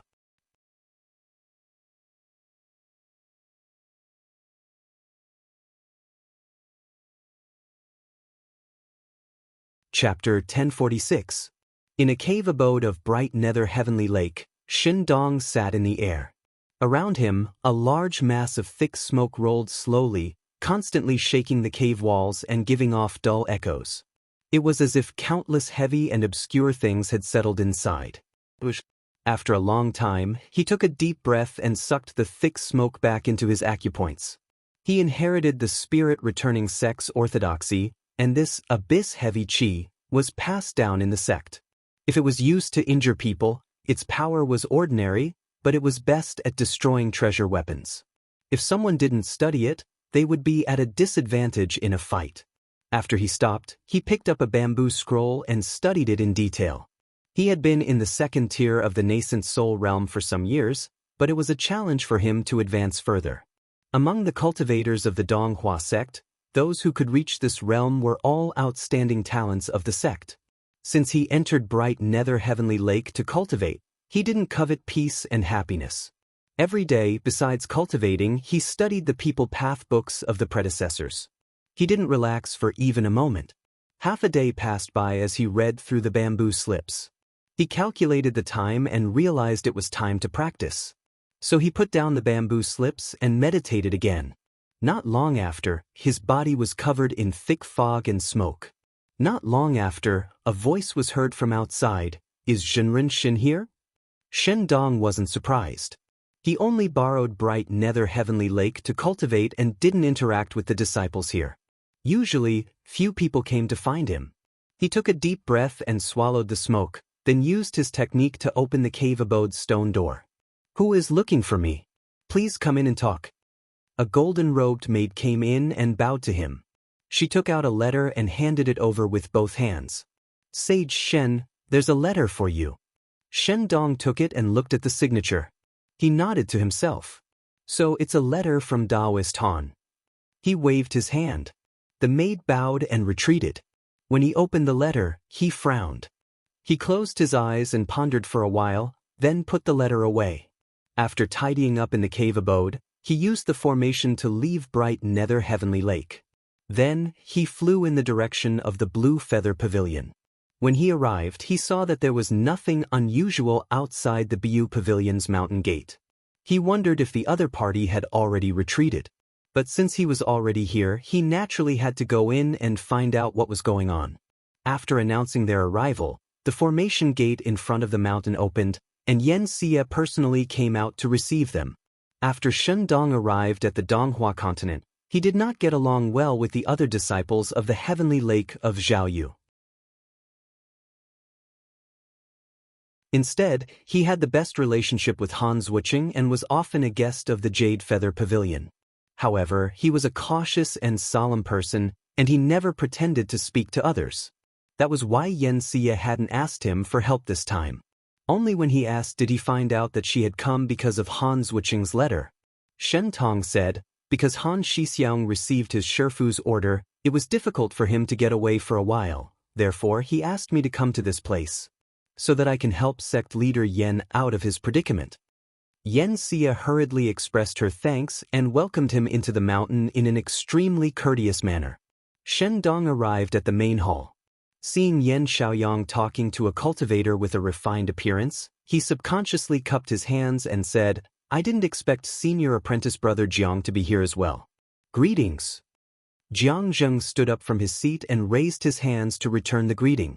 He said with a smile, so it's junior apprentice brother Shen. With you here, it should be much easier to deal with the people from the southern sect. Shen Dong exchanged a few polite words with him and only nodded to Yen Xiaoyang as a greeting. After sitting down, he asked, just now, when I came here, I didn't see any enemies outside. Did they retreat? Yen Xie's face was shrouded in worry. She sighed and told him the reason. It turned out that after Jiang Zheng arrived, Hu Sanquan and the others were extremely vigilant. They knew that the Jade Feather Pavilion had asked for help, and they were afraid that it would be difficult for them to deal with it, so they immediately retreated. However, they didn't go far. They set up a hut in a valley 100 miles away and sent letters everywhere. From the looks of it, they were obviously planning to ask for help. Shen Dong said solemnly, don't worry, Sect Master Yen. I came here on Senior Apprentice Brother Han's request. As long as I am here, I won't allow outsiders to bully the Jade Feather Pavilion. Yen Xie shot him a grateful look, then turned to Jiang Zheng. Senior Apprentice Brother Jiang, you are knowledgeable. Is there a chance that we can settle this matter? Jiang Zheng thought for a moment and said, I'll go to the hut in a bit and try my best. Shen Dong said, I'll go with Senior Apprentice Brother Jiang. Jiang Zheng nodded. Yen Xie curtsied and said, then I'll leave it to the two of you. After the incident, she sent many letters to befriend sects, but the culprit was the Southern Flower sect's heavenly abode. Even if they came, they could only make a show of force at most. As a result, they could only rely on the cultivators of the bright Nether Lake to resolve this matter. Yen Xie was still a bit restless after seeing the two of them off. After waiting for about 2 hours, a disciple came to report, saying, the two spiritual masters have returned. Yen Xie hurriedly went to welcome them. When she saw the two of them, she revealed a bit of anticipation and said, Senior Apprentice Brother Jiang, how is it going? Jiang Zheng said, that spiritual master who said that if peace is to be settled, then Elder Yen must personally kowtow and apologize. Moreover, he must spread the news widely so that everyone in the world knows of this matter. Yen Xiaoyang was immediately enraged when he heard this. How dare that person humiliate me? Jiang Zheng said, this person clearly has no sincerity in making peace. Compared to during the day, there is one more person. Not only are there Southern Flower disciples, but there are also cultivators from vast expanse and heaven mender. If they join forces, they are enough to attack the sect. This matter is already extremely difficult to resolve. Sect Master Yen, you must prepare for the worst. You must know that words are not as powerful as fists. Yen Xie sighed deeply and raised her head to look at the people present. She seemed to have made up her mind and said, since that is the case, my Blue Feather Pavilion will not back down in the slightest. We will fight him with everything we have. At this moment, she had also thought it through. It was absolutely impossible for Yen Xiaoyang to do this. Since that was the case, admitting defeat was also a loss of face for the sect. She couldn't let her fellow disciples look down on her, and it was just a battle. Jiang Zheng said, Sect Master Yen, do not worry. With my fellow disciples of the clear darkness lineage here, you will be safe. As they were talking, they suddenly heard a loud noise. Yan Xiaoyang's expression changed and he said, "Someone is attacking the sect." Jiang Zheng deduced, "They are afraid that we will find more people to help, so they are relying on their numbers to break the formation first." Yan Xia waved her sleeve, and a cloud of mist rose up. The situation outside the mountain appeared within. She saw an iron peony flying in the air, its petals flying everywhere. Every time it hit the formation, it would definitely sweep away a ball of spiritual opportunity. It must have swept away a ball of spiritual vigor. This was obviously a formation-breaking treasure. She frowned deeply. In reality, even with this kind of treasure, it would take several days of effort to break the formation. However, this kind of action was not something that could be easily broken. However, this action was even more humiliating. Shen Dong brushed the long beard on his chest, and his gaze flickered. "There is no point in guarding here. We need to go out and fight." Yan Xia said, "I am the sect master of Blue Feather Pavilion, I should come out." Jiang Zheng said, "There are only 5 of them, and most of them are first-stage realm cultivators. We should be able to deal with them." Yan Xiaoyang wanted to go as well, but his injuries had not recovered, and this matter was still on him. If he went, it would only increase variables, so Yan Xia persuaded him. The 3 of them made some preparations, each holding an artifact in their hands, and flew out of the sect. Shen Dong's movement technique was the best, and he was the first to arrive outside. His gaze swept around, and without a word, he flicked his hand. He sent out a golden talisman, and it collided with the iron peony. With a cracking sound, half of the treasure's petals were broken, and it was sent flying far away. "Who destroyed my artifact?" Following this angry shout, a woman dressed in red with a flying fairy bun jumped out. She called the iron peony back with great heartache, and took a few glances. Her face was cold, and with a wave of her hand, hundreds of faint green needles flew over. Shen Dong was expressionless, and with a press of his hand, a large cloud of smoke flew out from his body. He collided with it, and most of the needles were blocked.